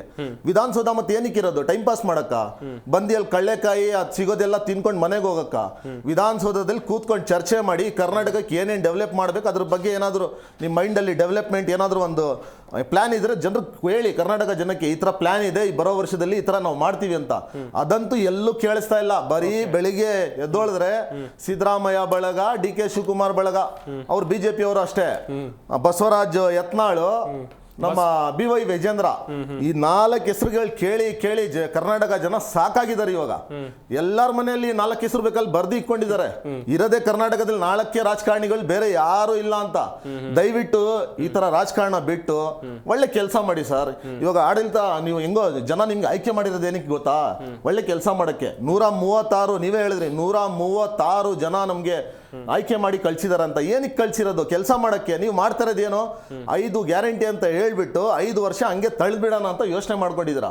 5 ಗ್ಯಾರಂಟಿ ಕೊಟ್ಟಿದ್ದೀರಾ, ಅದು ನಡೆಸ್ತಾ ಇದ್ದೀರಾ, ಅದು ಬಿಟ್ಬಿಡಿ. ಬೇರೆ ಯಾವ್ದಾದ್ರು ಹೊಸ ಯೋಜನೆಗಳಿದ್ರೆ ಹೇಳಿ ಸರ್, ಜನರಿಗೆ ಗೊತ್ತಾಗ್ಲಿ. ಹೊಸ ಯೋಜನೆ ಅನ್ನರಾಮಯ್ಯ, ಸಿದ್ದರಾಮಯ್ಯ ಏನೇನೋ ಮೊದಲು ಹೇಳ್ತಾ ಇದ್ರಿಲ್ಲ, ಇವಾಗ ಹೊಸ ಏನಾದ್ರು ಒಂದ್ ಹೆಸರು ತಗೊಂಡ್ ಬನ್ನಿ. ಆ ಹೆಸರು ಹಳೇದಾಗೈತೆ ಸಿದ್ದರಾಮಯ್ಯ. ಇವಾಗ ಏನಿದ್ರು ಸ್ಕ್ಯಾಮ್ ರಾಮಯ್ಯ ಅವರು, ಇವ್ರು ಬಿಜೆಪಿ ಅವರು ಅದಕ್ಕೆ ನಾಟಕ ಸಪೋರ್ಟ್ ಮಾಡೋದು. ಸುಮ್ನೆ ಒಂದ್ ದಿವಸ ಬಂದು ನಾಟಕ ಮಾಡ್ಬಿಟ್ಟು ಅವ್ರ ಮನೇಲಿ ಕೂತ್ಕೊಳ್ಳೋದಷ್ಟೇ. ಅವರು ಮನ್ಸಿಂದ ಏನೋ ಪ್ರೊಟೆಸ್ಟ್ಗಳು ಮಾಡ್ತಾ ಇಲ್ಲ. ಬಿಜೆಪಿ ಅವ್ರು ಮಾಡ್ತಾರೋ ಪ್ರೊಟೆಸ್ಟ್ಗಳು ಹೆಂಗಂದ್ರೆ ಮನ್ಸಿಂದ ಅವ್ರಿಗೂ ಇದಿಲ್ಲ, ಹೆಂಗೋ ಒಂದು ಇನ್ನ ಹೈಕ್ ಮಾಡ್ಲಿ ಕಾಂಗ್ರೆಸ್ ಸರ್ಕಾರ ಅಂತ ಅವ್ರ ಮನ್ಸಿಂದ ಖುಷಿಯಾಗಿದ್ದಾರೆ. ಸುಮ್ನೆ ಜನರಿಗೆ ತೋರ್ಸಕ್ ನಾಟಕ ಮಾಡ್ತಾರೆ, ಬೀದಿ ನಾಟಕ. ಮಾಡಂಗಿದ್ರೆ ಅಪೋಸಿಷನ್ ಅಂದ್ರೆ ಒಳ್ಳೆದೇ ತರ ಅಪೋಸಿಷನ್ ಅಂತ ಇರಬೇಕು. ನೀವು ಏನ್ ಮಾಡ್ತಾ ಇದ್ದೀರಾ ಅಪೋಸಿಷನ್ ಅಂತ? ಅವ್ರು ಮಾಡ್ತಾ ಇರೋದಕ್ಕೆಲ್ಲ ಬರೀ ಸಪೋರ್ಟೇ ಮಾಡ್ತಾ ಇದ್ದೀರಾ, ಯಾವ್ದು ವಿರೋಧ ಇಲ್ಲ. ಬರೀ ಮೆಜೆಸ್ಟಿಕ್ ಅಲ್ಲಿ ಹೋಗ್ಬಿಟ್ಟು ಒಂದ್ ದಿವಸ ಪ್ರತಿಭಟನೆ ಮಾಡ್ಕೊಂಡು ಮನೇಲಿ ಕೂತ್ಕೊಂಡ್ರೆ ಯಾವುದೇ ಕಾರಣಕ್ಕೂ ಕಾಂಗ್ರೆಸ್ ಸರ್ಕಾರ ಪ್ರೈಸ್ ಹೈಕು ರಿವೈಸ್ ಮಾಡಲ್ಲ. ಅದು ಮಾಡಬೇಕಂದ್ರೆ ಅಪೋಸಿಷನ್ ಅಲ್ಲಿ ಇರೋ ಪಕ್ಷಗಳು ಅದೇ ತರ ಇರಬೇಕು. ಆವಾಗ ಮಾತ್ರ ಏನಾದ್ರೂ ಒಂದು ಬದಲಾವಣೆ ನೋಡಕ್ ಸಾಧ್ಯ. ಇಲ್ಲ ಅಂದ್ರೆ ಇವ್ರು ಆಡಿದ್ದೆ ಆಟ, ಇವ್ರು ಮಾಡಿದ್ದೆ ಡಿಸಿಷನ್ಸ್, ನಾವ್ ಹೆಂಗ್ ಬೇಕು ಹಂಗ್ ನಡೆಸ್ತೀವಿ ಸರ್ಕಾರ ಅಂತ ಕಾಂಗ್ರೆಸ್ ಅವರು ಯೋಚನೆ ಮಾಡ್ಕೊಂಡಿದ್ದಾರೆ. ಆತರ ನಡೆಯಲ್ಲ. ಎಸ್ ಮಹಂತೇಶ್ ಅವರೇ, ಇನ್ನೊಂದು ವಿಚಾರ ಅಂತ ಹೇಳಿದ್ರೆ 2023ರ ವಿಧಾನಸಭೆ ಚುನಾವಣೆಯ ರಿಸಲ್ಟ್ ಬಂದಂತ ಸಂದರ್ಭ, ನಿಮ್ಮ ಪಾರ್ಟಿಗೆ ಒಳ್ಳೆ ಬಹುಮತ ಬರುತ್ತೆ. ಒಳ್ಳೆ ಬಹುಮತ ಬಂದಾಗ ಇಬ್ಬರು ನಾಯಕರು ಕೂಡ ದೆಹಲಿಗೆ ಹೋಗ್ತಾರೆ, ಮುಖ್ಯಮಂತ್ರಿ ಸಿದ್ದರಾಮಯ್ಯನವರು, DCM DK ಶಿವಕುಮಾರ್ ಅವರು. ಆ ಸಂದರ್ಭದಲ್ಲಿ ಅಧಿಕಾರ ಹಂಚಿಕೆ ಸೂತ್ರ ಆಗೇ ಇಲ್ವಾ ಸರ್ ಹೈಕಮಾಂಡ್ ಮುಂದೆ? ಅರ್ಧ ಅವಧಿಯಲ್ಲಿ ಸಿದ್ದರಾಮಯ್ಯನವರು ಮುಖ್ಯಮಂತ್ರಿ ಆಗಿರ್ತಾರೆ, ಅರ್ಧ ಅವಧಿಗೆ DK ಶಿವಕುಮಾರ್ ಅವರು ಮುಖ್ಯಮಂತ್ರಿ ಆಗಿರ್ತಾರೆ. ಈ ರೀತಿಯಾದಂಥ ಅಧಿಕಾರ ಹಂಚಿಕೆ ಸೂತ್ರ ನಿಮ್ಮಲ್ಲಿ ಆಗೇ ಇಲ್ವಾ? ಹೇಗೆ ನೋಡಿ ಸರ್, ಪಕ್ಷದ ತೀರ್ಮಾನಕ್ಕೆ ಇಬ್ಬರು ನಾಯಕರುಗಳು ಬದ್ಧವಾಗಿದ್ದಾರೆ. ಪಕ್ಷದ ತೀರ್ಮಾನವನ್ನ ಹೈಕಮಾಂಡ್ ನೀಡಿದೆ. ಏನ್ ನೀಡಿದೆ ಅನ್ನೋದು ಈ ರಾಜ್ಯದ ಜನತೆಗೆ ಗೊತ್ತಿಲ್ಲ, ನಿಮಗೂ ಗೊತ್ತಿಲ್ಲ, ನಮಗೂ ಗೊತ್ತಿಲ್ಲ. ಅವರಿಬ್ಬರನ್ನೇ ಕೂಡಿಸ್ಕೊಂಡು ಮುಖ್ಯಮಂತ್ರಿಗಳನ್ನ ಮತ್ತು ಉಪಮುಖ್ಯಮಂತ್ರಿಗಳನ್ನ ಕೂಡಿಸ್ಕೊಂಡು ಈ ರಾಜ್ಯದ ಅಭಿವೃದ್ಧಿಗೋಸ್ಕರ ಅವ್ರಿಗೇನು ಕಿವಿ ಮಾತುಗಳನ್ನು ಹೇಳಬೇಕು ಅದನ್ನು ಹೇಳಿ ಕಳಿಸಿದ್ದಾರೆ. ಯಾರಿಗೂ ಅದು ನಿಜವಾಗಲೂ ಗೊತ್ತಿಲ್ಲ, ಸುಮ್ಮನೆ ಊಹಾಪೋಹಗಳನ್ನು ಎಬ್ಬಿಸ್ಕೊಂಡು ಹೇಳ್ತಾ ಇದ್ದಾರೆ. ಆದರೆ ಈ ರಾಜ್ಯದ ಮುಖ್ಯಮಂತ್ರಿಗಳು ಮತ್ತು ಉಪಮುಖ್ಯಮಂತ್ರಿಗಳು ಒಂದೆಡೆ ಕೂಡ್ಕೊಂಡು ಕೆಲಸವನ್ನ ಮಾಡ್ತಾ ಇದ್ದಾರೆ. ಇದಕ್ಕೆ ಬೇರೆಯವರ ಕುಮ್ಮಕ್ಕಿನಿಂದಾಗಿ ಇದು ಮಾಧ್ಯಮಗಳ ಮೂಲಕ ಸೃಷ್ಟಿ ಆಗ್ತಾ ಇದೆ ಹೊರತು ಇಲ್ಲಿ ಯಾವುದೇ ಇಲ್ಲ. ಸುಮ್ಮನೆ ಸೃಷ್ಟಿ ಮಾಡಕ್ ಹೋಗಿಲ್ಲ ಸರ್. ಆಗ್ಲೂ ಕೂಡ ಹೇಳಿದೆ. ಒಂದ್ ನಿಮಿಷ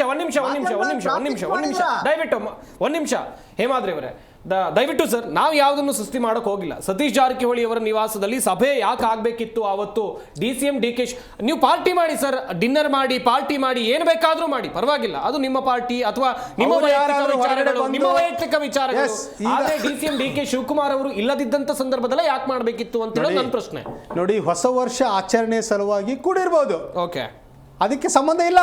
ಈಗಾಗಲೇ ಈ ರಾಜ್ಯದ ಮುಖ್ಯಮಂತ್ರಿಗಳು ಸ್ಪಷ್ಟಪಡಿಸಿದ್ದಾರೆ. ಊಟಕ್ಕಾಗಿ ಹೊಸ ವರ್ಷದ ಆಚರಣೆಗೋಸ್ಕರ ಅದನ್ನ ಕೂಡಬೇಕು ಅಂತ ಕೂಡಿದ್ದಾರೆ. ಅವತ್ತೇ ಕೂಡಬೇಕು, ಇವತ್ತೇ ಕೂಡಬೇಕು ಅನ್ನೋ ಭಿನ್ನ ಇಲ್ಲ. ಇದು ಬರೀ ಊಹಾಪೋಹಕ್ಕೆ ಕಾರಣವಾಗಿದೆ ಹೊರತು ಇವತ್ತು ಮನೆ ಉಪಮುಖ್ಯಮಂತ್ರಿಗಳ ಮೂಲಕ ಬಂದ ಮಾಧ್ಯಮಗಳ ಮೂಲಕ ಸ್ಪಷ್ಟವಾಗಿ ಹೇಳಿದ್ದಾರೆ ಇದನ್ನು ಸುಮ್ಮನೆ ಊಹಾಪೋಹ ಹೇಳಿದ್ದಾರೆ ಅಂತ ಹೇಳಿ. ಇದು ಸತ್ಯಕ್ಕೆ ದೂರವಾದ ವಿಷಯ. ಹೈಕಮಾಂಡ್ ತೀರ್ಮಾನಕ್ಕೆ ನಮ್ಮ ನಾಯಕರುಗಳು ಬದ್ಧವಾಗಿದ್ದಾರೆ. ಒಂದು ನಾಣ್ಯದ ಎರಡು ಮುಖಗಳಾಗಿ ಕೆಲಸ ಮಾಡೋ ನಿಟ್ಟಿನಲ್ಲಿ ಕೆಲಸ ಮಾಡಬೇಕನ್ನೋದು ಹೈಕಮಾಂಡ್ ಉದ್ದೇಶ. ಈ ರಾಜ್ಯದ ಅಭಿವೃದ್ಧಿಗೋಸ್ಕರ ಕೆಲಸ ಮಾಡ್ತಾ ಇದ್ದಾರೆ. ಅದನ್ನ ಮಾಡೋ ನಿಟ್ಟಿನಲ್ಲಿ ಪ್ರಾಮಾಣಿಕವಾದ ಕೆಲಸವನ್ನ ನಡೆಸ್ಕೊಂಡು ಹೋಗ್ತಾ ಇದೆ. ವೆಲ್ ಹಾಗೆ ನಮ್ಮ ಈ ಕಾರ್ಯಕ್ರಮದಲ್ಲಿ JDS ವಕ್ತಾರರು ಕೂಡ ಜಾಯ್ನ್ ಆಗಿದ್ದಾರೆ. ಮುಂದಿನ ಹಂತದಲ್ಲಿ ಅವ್ರನ್ನ ಮಾತನಾಡಿಸ್ತಾ ಹೋಗ್ತೀನಿ. ಗಮನಿಸ್ತಾ ಇರಬಹುದು ವೀಕ್ಷಕರೇ, ಒಂದ್ ಕಡೆಯಲ್ಲಿ ಯಾವ ರೀತಿಯಾದಂತಹ ಜಟಾಪಟಿಗಳು ನಡೀತಾ ಇವೆ ಅನ್ನೋದಾಗಿ, ಹಾಗೇನೆ ಜಟಾಪಟಿಗಳು ಜೋರಾಗ್ತಾ ಇವೆ, ಡಿನ್ನರ್ ಪಾಲಿಟಿಕ್ಸ್ಗಳು ಕೂಡ ಜೋರಾಗ್ತಾ ಇವೆ. ಮುಂದಿನ ಹಂತದಲ್ಲಿ ಸಾಗಬಹುದು ಈ ಡಿನ್ನರ್ ಪಾಲಿಟಿಕ್ಸ್ಗಳು ಅಥವಾ ಬಣ ಬಡಿದಾಟ ರಾಜ್ಯದಲ್ಲಿ ಎಷ್ಟರ ಮಟ್ಟಿಗೆ ಮುಂದಿನ ಹಂತದಲ್ಲಿ ನಡೀಬಹುದು, ಈ ವಿಚಾರವಾಗಿ ಕೂಡ ಮಾಹಿತಿಯನ್ನು ಕೊಡ್ತೀವಿ. ಗಮನಿಸ್ತಾ ಇದ್ರೆ ವೀಕ್ಷಕರೇ, ರಾಜ್ಯದಲ್ಲಿ ಬಣ ಬಡಿದಾಟ ಯಾವ ರೀತಿಯಾಗಿ ನಡೀತಾ ಇದೆ. ಆಗ್ಲೂ ಕೂಡ ಹೇಳ್ತಾ ಇದ್ದೆ, ಆಡಳಿತ ಪಕ್ಷದಲ್ಲೂ ಕೂಡ ಬಣ ಬಡಿದಾಟ ಇದೆ, ವಿರೋಧ ಪಕ್ಷದಲ್ಲೂ ಕೂಡ ಬಣ ಬಡಿದಾಟ ಇದೆ ಎನ್ನುವುದಾಗಿ ಡಿನ್ನರ್ ಪಾಲಿಟಿಕ್ಸ್ಗಳು ಜೋರಾಗಿ ನಡೀತಾ ಇದೆ. ಇದೇ ವಿಚಾರವಾಗಿ ನಾವು ಚರ್ಚೆಯನ್ನು ಮಾಡ್ತಾ ಇದ್ವಿ. ನಮ್ಮ ಈ ಕಾರ್ಯಕ್ರಮದಲ್ಲಿ JDS ವಕ್ತಾರರು ಕೂಡ ಜಾಯ್ನ್ ಆಗಿದ್ದಾರೆ. JDS ವಕ್ತಾರರಾಗಿರುವಂತ ರಿಷಿಕ್ ವಿವನ್ ಗೌಡ್ರು ನಮ್ಮ ಈ ಕಾರ್ಯಕ್ರಮದಲ್ಲಿದ್ದಾರೆ. ಸರ್ ನಮಸ್ಕಾರ, ಕಾರ್ಯಕ್ರಮಕ್ಕೆ ಸ್ವಾಗತ. ಗಮನಿಸ್ತಾ ಇದ್ರಿ ಆಗ್ತಾ ಇರುವಂತ ಬೆಳವಣಿಗೆಗಳ ಬಗ್ಗೆ. ಒಂದ್ ಕಡೆಯಲ್ಲಿ ಸತೀಶ್ ಜಾರಕಿಹೊಳಿ ಅವರ ನಿವಾಸದಲ್ಲಿ ಡಿನ್ನರ್ ಪಾಲಿಟಿಕ್ಸ್, ಅದಾದ್ಮೇಲೆ ಗೃಹ ಸಚಿವರಾಗಿರುವಂಥ ಡಾಕ್ಟರ್ G ಪರಮೇಶ್ವರ್ ಅವರು ಕರೆದ್ರು, ಅದು ಪೋಸ್ಟ್ಪೋನ್ ಆಗಿದೆ. ಈ ಡಿನ್ನರ್ ಪಾಲಿಟಿಕ್ಸ್ಗಳ ಬಗ್ಗೆ ನಿಮ್ಮ ಪಕ್ಷದ ಅಭಿಪ್ರಾಯ ಅಥವಾ ನೀವು ಏನು ಹೇಳ್ತೀರಾ ನಿಮ್ಮ ಪಕ್ಷದ ವತಿಯಿಂದ? ಸರ್ ನೋಡಿ, ಕಾಂಗ್ರೆಸ್ ಆಡಳಿತ ಬಂದಾಗ್ಲಿಂದನೂ ಭ್ರಷ್ಟಾಚಾರ ಮಾಡ್ತಾ ಇದ್ರು. ಪಾರ್ಟಿ ಮಾಡ್ತಿರ್ಲಿಲ್ಲ, ಇನ್ನು ಡಿನ್ನರ್ಗೆ ಪ್ಲಾನ್ ಮಾಡ್ತಾ ಇರಲಿಲ್ಲ. ಈಗ ಏನಾಗಿದೆ ಅಂತ ಹೇಳಿದ್ರೆ, ಬೆಳಗ್ಗೆಯಿಂದ ಸಾಯಂಕಾಲದವರೆಗೂ ಭ್ರಷ್ಟಾಚಾರ ಮಾಡಿ ಹಗರಣ ಮಾಡಿರೋ ದುಡ್ಡಲ್ಲಿ ಸಾಯಂಕಾಲ ಡಿನ್ನರ್ ಮಾಡಿ, ಡಿನ್ನರ್ ಪಾರ್ಟಿ ಮಾಡಿ, ಇದು ಆಡಳಿತ ಪಕ್ಷ ಕಾಂಗ್ರೆಸ್ ಅವ್ರು ಮಾಡ್ತಾ ಇರುವಂಥದ್ದು. ಈಗ ಅದರಲ್ಲಿ ಮಾನ್ಯ ಗೃಹ ಸಚಿವರು ಅವರೇ ಹೇಳ್ದಂಗೆ ನೋಡ್ರಿ, ಡಿನ್ನರ್ ಬೇರೆ, ಡಿನ್ನರ್ ಪಾರ್ಟಿ ಬೇರೆ, ಆಮೇಲೆ ಮತ್ತೊಂದು ಬೇರೆ ಅಂತ ಹೇಳ್ತಾರೆ. ಅಂದ್ರೆ ಅವ್ರ ಪ್ರಕಾರ ಬೆಳಗ್ಗೆಯಿಂದ ಸಾಯಂಕಾಲದವರೆಗೂ ಏನ್ ನಿಮ್ಗೆ ಆಡಳಿತ ಮಾಡಬೇಕು ಅಂತ ಹೇಳ್ತಾ ಇದಾರೋ, ಆಡಳಿತ ಅಲ್ಲ, ಯಾವ್ಯಾವ ಸಚಿವಾಲಯದಲ್ಲಿ ಎಷ್ಟೆಷ್ಟು ಹಗರಣ ಮಾಡ್ಬೋದು, ಇದು ಡಿಸ್ಕಷನ್. ನಾವು ಕೇಳಿದ್ರೆ, ಈಗ ವಿರೋಧ ಪಕ್ಷದವರಾಗ್ಲಿ ಮಾಧ್ಯಮದವರಿಗೆ ತಾವು ಕೇಳಿದ್ರೆ, ಏನ್ ಚರ್ಚೆ ಆಯ್ತು ತಮ್ಮ ಒಂದು ಡಿನ್ನರ್ ಪೊಲಿಟಿಕ್ಸ್ ಹೇಳಿದ್ರೆ, ಏನು ಚರ್ಚೆ ಆಗಿಲ್ಲ ರೀ, ನಾವು ಹಿಂಗೆ ಏನೋ ಕ್ಯಾಶುಯಲ್ ಆಗಿ ಸೇರ್ಕೊಂಡಿದೀವಿ ಅಂತ ಹೇಳ್ತಾರೆ. ಜನರಿಗೋಸ್ಕರ ನೀವು ಯಾವ್ದಾರು 5 ಪೈಸೆದು ಡಿಸ್ಕಷನ್ ಮಾಡ್ತಾ ಇಲ್ಲ ಅಂತ ಅಂದ ಮೇಲೆ ಮತ್ತೇನ್ ಡಿಸ್ಕಷನ್ ಮಾಡ್ತಾ ಇದ್ದೀರಾ? ಹೆಂಗೆ ಹಗರಣ ಮಾಡಬೇಕು ಅಂತ ಡಿಸ್ಕಷನ್ ಮಾಡ್ತಾ ಇದ್ದೀರಾ, ಅಥವಾ ಹಗರಣ ಮಾಡಿರೋದನ್ನ ಹಿಂಗೆ ಮುಚ್ಚಾಕೋಬೇಕು ಅಂತ ಡಿಸ್ಕಷನ್ ಮಾಡ್ತಾ ಇದ್ದೀರಾ, ಅಥವಾ ಇನ್ನು ಯಾವ್ಯಾವ ಸಚಿವಾಲಯದಲ್ಲಿ ಎಷ್ಟು ಹಗರಣ ಮಾಡಬೇಕು ಅಂತ ಡಿಸ್ಕಷನ್ ಮಾಡ್ತಾ ಇದ್ದೀರಾ? ನೀವು ಏನ್ ಡಿಸ್ಕಷನ್ ಮಾಡ್ತಾ ಇದ್ದೀರಾ ಸ್ವಾಮಿ ಡಿನ್ನರ್ ಪಾರ್ಟಿಗಳಿಗೆ? ನಾವು ಕೇಳಕ್ ಬಯಸ್ತೀವಿ, ಒಂದು ಬಣ ಬೇರೆ, ಇನ್ನೊಂದು ಬಣ ಬೇರೆ, ಮತ್ತೊಂದು ಬಣ ಬೇರೆ. ಅದು ನಿಮ್ಮ ವೈಯಕ್ತಿಕ, ಯಾರ್ಯಾರು ಎಲ್ಲ ಬೇಕಾದ್ರೂ ಡಿನ್ನರ್ ಮಾಡ್ಕೊಳ್ಳಿ, ಯಾರ್ಯಾರು ಎಲ್ಲ ಬೇಕಾದ್ರೂ ಸೇರ್ಕೊಳ್ಳಿ, ನಮ್ದೇನೋ ಅದೇನು ಅಬ್ಜೆಕ್ಷನ್ ಇಲ್ಲ.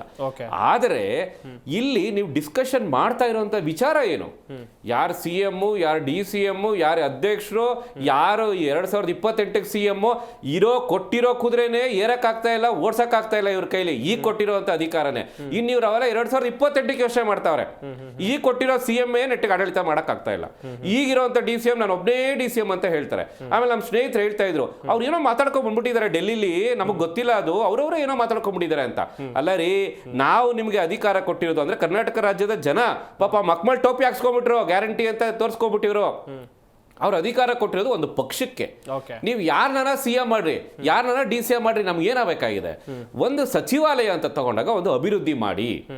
ಕರ್ನಾಟಕ ರಾಜ್ಯದ ಜನತೆ ನಾವೇನು ತೆರಿಗೆ ಕಟ್ತಾ ಇದ್ದೀವಿ, ಆ ತೆರಿಗೆಗೆ ನೀವು ಮೋಸ ಮಾಡಬೇಡಿ. ನಿಮಗೆ ಕೊಟ್ಟಿರುವಂಥ ಇದೊಂದು ಸದಾವಕಾಶನ ಬಳಸ್ಕೊಂಡು ಜನರಿಗೆ ಒಳಿತಾಗುವಂಥ ಕೆಲಸ ಏನಾದರೂ ಮಾಡಿ ಅಂತ ನಾವು ಎಕ್ಸ್ಪೆಕ್ಟ್ ಮಾಡ್ತಾ ಇರುವಂಥದ್ದು. ಆದರೆ ಇವರು 1.5 ವರ್ಷ ಆಗ್ತಾ ಬಂತು. ನಿಮಗೆ 2ನೇ ಫೈನಾನ್ಷಿಯಲ್ ಬಜೆಟ್ ಇಂಜಿನಿಯರಿಂಗ್ ಮಾರ್ಚಲ್ಲಿ ಕೊಡಬೇಕಾಗುತ್ತದೆ. ನಾನು ಡೈರೆಕ್ಟ್ ಆಗಿ ನಮ್ಮ ಕಾಂಗ್ರೆಸ್ ಸ್ನೇಹಿತರಿಗೆ ಕೇಳಕ್ ಬಯಸ್ತೀನಿ, ಈ 1.5 ವರ್ಷದಲ್ಲಿ ನೀವು ಏನ್ ಮಾಡಿದ್ದೀರಾ ಅಂತ ಅಂದ್ಬಿಟ್ಟು ಒಂದು ರಿಪೋರ್ಟ್ ಕಾರ್ಡ್ ಕೊಟ್ಬಿಡಿ. ಅದರಲ್ಲಿ ಹಗರಣ ಹಗರಣ ಹಗರಣ, ಭ್ರಷ್ಟಾಚಾರ, ಬರೀ ಡೆಲ್ಲಿಗೆ ಹೋಗಿ ಬಂದಿದ್ದು, ಎಲೆಕ್ಷನ್ ಮಾಡಿದ್ದು, ಉತ್ಸವ ಜಾತ್ರೆ, ಹಗರಣ, ಬರೀ ಇದನ್ನ ಬಿಟ್ರೆ ನೀವ್ ಏನಾದ್ರೂ ಮಾಡಿರೋಂತಿದ್ರೆ ನನಗೆ ಲಿಸ್ಟ್ ಕೊಟ್ಬಿಡಿ. ಅಲ್ಲ ಕೇಳಿಸ್ಕೊಳ್ಳಿ, ಇದನ್ನ ಬಿಟ್ರೆ ಅಲ್ಲ ಸರ್, ನಮ್ದು ಖಾಲಿನೇ ಇರ್ಲಿ, ನಾವ್ ಆಡಳಿತದಲ್ಲಿ ಇಲ್ಲ ಇಲ್ಲಿ. ಸೊ ನಾನ್ ಕೇಳಕ್ ಬಯಸುವಂತ ಕಾಂಗ್ರೆಸ್ ಸ್ನೇಹಿತರಿಗೆ ಡೈರೆಕ್ಟ್ ಕ್ವಶನ್ ಯಾರಾದ್ರೂ ಕೇಳುವಂತಿದ್ದೇನೆ, ನೀವು ಆಡಳಿತಕ್ಕೆ ಬಂದಿದ್ದ ದಿವಸದಿಂದ ಇವತ್ತಿನವರೆಗೂ ಒಂದು ರಿಪೋರ್ಟ್ ಕಾರ್ಡ್ ಕೊಟ್ಬಿಡಿ ಕರ್ನಾಟಕ ರಾಜ್ಯದ ಜನತೆ ಮುಂದೆ.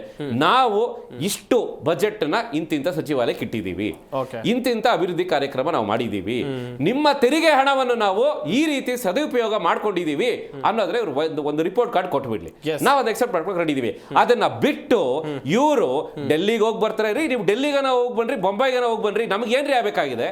ನಿಮಗೆ ಇವತ್ತಿನ ದಿವಸ ಇನ್ನೊಂದು ಮಾತು ಹೇಳಬೇಕು ಸರ್, ಬೇಜಾರಾಗುತ್ತೆ. ನಿಮಗೆ ಸಾಮಾನ್ಯ ಜನರು ಡಿನ್ನರ್ ಮಾಡೋದು, ಲಂಚ್ ಮಾಡೋದು, ಊಟ ಮಾಡೋದು ಯಾವ ರೀತಿ ಮಾಡ್ತಾರೆ ಗೊತ್ತಾ? ನಾನು ನನ್ನ ಕಣ್ಣಾರೆ ನೋಡಿದ್ದೀನಿ. ಆಟೋ ಡ್ರೈವರ್ಸ್ ಇರ್ಬೋದು, ಬೇರೆ ಯಾವುದೇ ಒಂದು ಇವ್ರು ಹೇಳ್ತಾರಲ್ಲ, ನಾವು ಹಿಂದುಳಿದ ಪರ, ನಾವು ಬಡವರ ಪರ, ಅವ್ರ ಪರ, ಇವ್ರ ಪರ ಅಂತ ಬರೀ ಬೊಗಳೆ ಬಿಡ್ಕೊಂಡು ಓಡಾಡ್ತಿರ್ತಾರಲ್ಲ, ಅವರು ಡಿನ್ನರು ಲಂಚು ಸ್ವಾಮಿ ಹೆಂಗೊತ್ತಾ ಮಾಡೋದು? ಒಂದು ಬಾಕ್ಸ್ ಅಲ್ಲಿ ಅನ್ನ ತಗೊಂಡು ಹೋಗ್ತಾರೆ, ಅಲ್ಲೆಲ್ಲೋ ಒಂದು ಇದರಲ್ಲಿ ಸಾರು ತಗೊಂಡ್ಬಂದು ತಿಂತಾರೆ, ಮತ್ತೊಬ್ರು ಬಾಕ್ಸ್ ಅಲ್ಲಿ ಹಾಕೊಂಡು ತಿಂತಾರೆ. ಇದು ಬಡವರ ಜೀವನ. ಇವರು 108 ಕಾಯಿಲೆ ಇದೆ ಇವ್ರಿಗೆ, ತಿನ್ನಕ್ಕಾಗಲ್ಲ, ಅಗಸ್ಕೊಳಕ್ಕಾಗಲ್ಲ, ಎಲ್ಲಾ ಪ್ಲೇಟು ಬೇಕು ಇವ್ರಿಗೆ. ಡಿನ್ನರ್ ಬೇಕು, ಡಿನ್ನರ್ ಪಾರ್ಟಿ ಬೇಕು, ಡಿನ್ನರ್ ಪಾರ್ಟಿ ಜೊತೆಗೆ ಇನ್ನೊಂದು ಪಾರ್ಟಿಗಳು ಬೇಕು. ಇವ್ರಿಗೆ ನಾಚಿಕೆ ಅಮಾನ ಮರಿ ಇದೆಯೇನ್ರಿ? ನೈತಿಕತೆ ಇದೆಯೇನ್ರಿ ಇವ್ರಿಗೆ? ಬಡವರ ಪರವಾಗಿ ಇದೆಯೇನ್ರಿ ಸರ್ಕಾರ ಇದು? ಇವ್ರಿಗೆ ನಾಚಿಕೆ ಆಗಲ್ವೇನ್ರಿ? ಎಷ್ಟು ಪ್ರಾಬ್ಲಮ್ಸ್ ಇದೆ. ಈಗ ಅದು ಯಾವ್ದೋ ಇನ್ನೊಂದು HMV ವೈರಸ್ ಅಂತ ಏನೋ ಬರ್ತಾ ಇದೆ, ಅದಕ್ಕೆ ನಿಮಗೆ ಸರ್ಕಾರದಲ್ಲಿ ಟೆಸ್ಟ್ ಮಾಡಬೇಕು ಅಂದ್ರೆ 5,000, 6,000, 10,000, 12,000 ಅಂತ ಹೇಳ್ತಾ ಇದಾರೆ. ಇದ್ರ ಬಗ್ಗೆ ಏನೋ ಡಿಸ್ಕಷನ್ ಇದೆಯಾ ಇವ್ರಿಗೆ? ಅಥವಾ ಕರ್ನಾಟಕ ರಾಜ್ಯದಲ್ಲಿ ಇವರು ಆಡಳಿತಕ್ಕೆ ಬಂದಿದ್ದೆ ಇವತ್ತಿನವರೆಗೂ ಯಾವ್ದಾದ್ರು ಒಂದೇ ಒಂದು ವಿಚಾರ ಹೇಳ್ಬಿಡಿ ಅವ್ರು ನೋಡೋಣ. JDS ವಕ್ತಾರರು ಅವ್ರ ಮನೆ ಸಂಪೂರ್ಣ ಖಾಲಿ ಆಗಿ ಹೋಗ್ತಾ ಇದೆ. ನಾವು ಖಾಲಿ ರಾಜ್ಯದ ಅಭಿವೃದ್ಧಿ ಎಲ್ಲ ಕೇಂದ್ರದ ಅಭಿವೃದ್ಧಿ ಮಾಡ್ಲಿಕ್ಕೆ ನೀವೆಲ್ಲ ಹೋಗಿರಲ್ಲ. ನೀವು ರಾಜ್ಯಕ್ಕೆ ಬರಬೇಕಾದ ಸೆಸ್ಸನ್ನ ತಗೊಂಡು ಬರ್ರಿ. ಒಂದು ರಾಜ್ಯ ನಿಮ್ ಕೈ ರಾಜ್ಯಕ್ಕೆ ಬರಬೇಕಾದ 136 ಜನ, 136 ಜನ ಒಬ್ಬರಿಗೂ ಯೋಗ್ಯತೆ ಇಲ್ವೇನ್ರಿ ನಿಮ್ಗೆ? 136 ಜನದಲ್ಲಿ ಆದ್ರೆ ನಾನು ಹೇಳ್ತೀನಿ 136 ಜನ ಇದ್ರ ನೀವು. ಈ ರಾಜ್ಯದಿಂದ ಹೇಳಿ ಏನ್ ಮಾಡ್ತೀರಾ? ಈ ರಾಜ್ಯದಿಂದ ನಿಮ್ಮನ್ನ ಕೇಂದ್ರಕ್ಕೆ ಕಳಿಸಿದ್ದಾರೆ. ನೀವು ರಾಜ್ಯದ ಬರಬೇಕಾದ ಸೆಸ್ ಅನ್ನು ತಗೊಂಡ್ ಬನ್ನಿ, ರೈತರಿಗಾಗಿ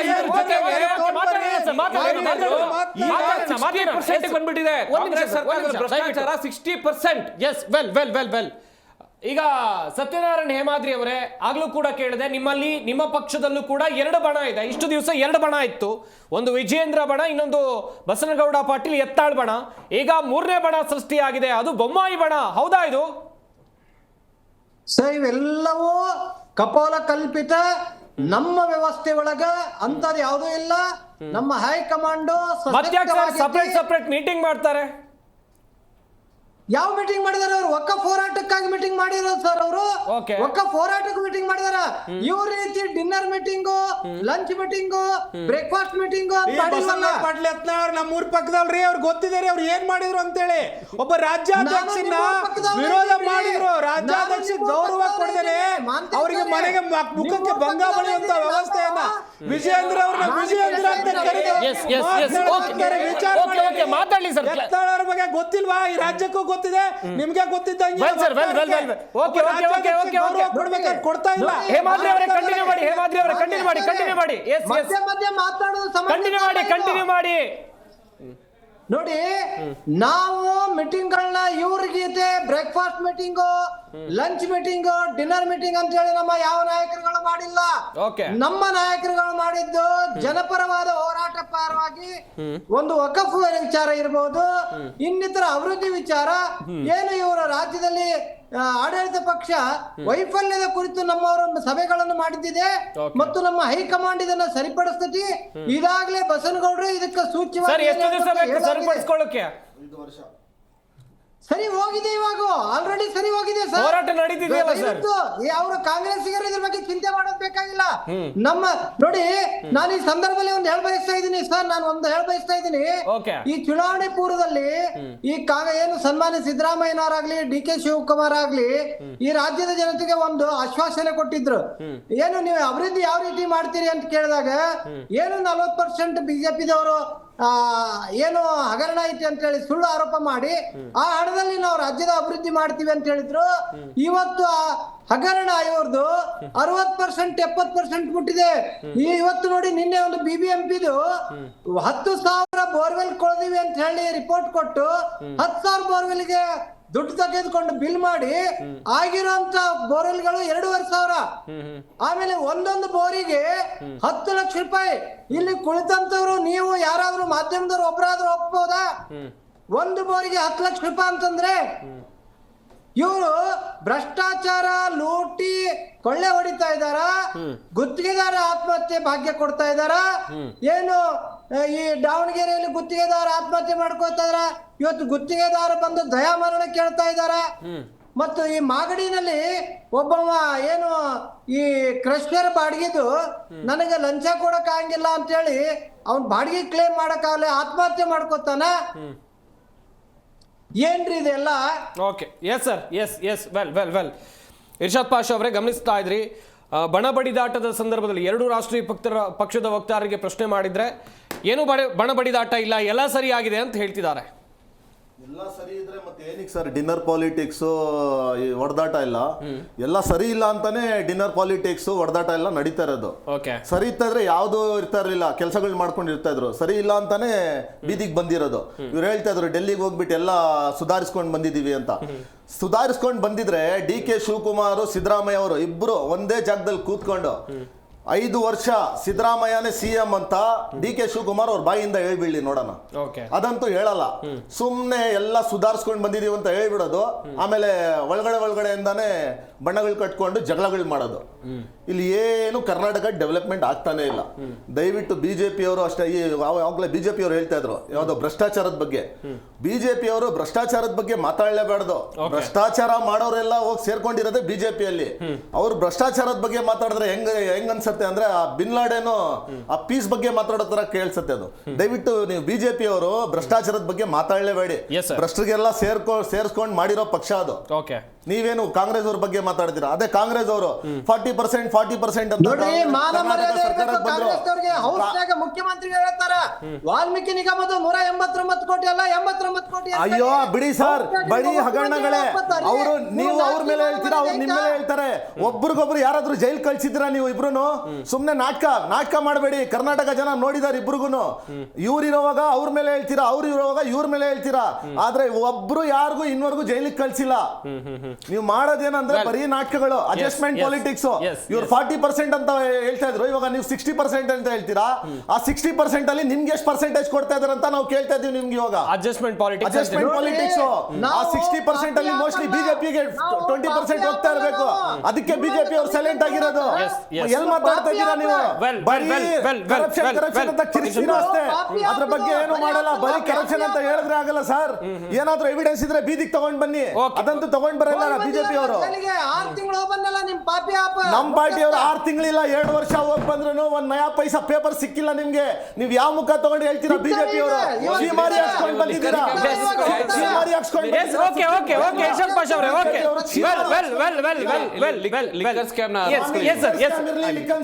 ಯಾವ್ದಾದ್ರು ಎವಿಡೆನ್ಸ್ ಇದೆಯಾ? ಮಾಡಿರೋ ಸ್ಕ್ಯಾಮ್ ಯಾವ್ದಾದ್ರು ಎವಿಡೆನ್ಸ್? ಮಹಾಂತೇಶ್ ಶೆಟ್ಟಿ ಅವರೇ ಆಗ್ಲೇ JDS ವಿಚಾರವಾಗಿ ಮಾತಾಡ್ತಾ ಇದ್ರಿ, ಈಗ ಕಂಟಿನ್ಯೂ ಮಾಡಿ.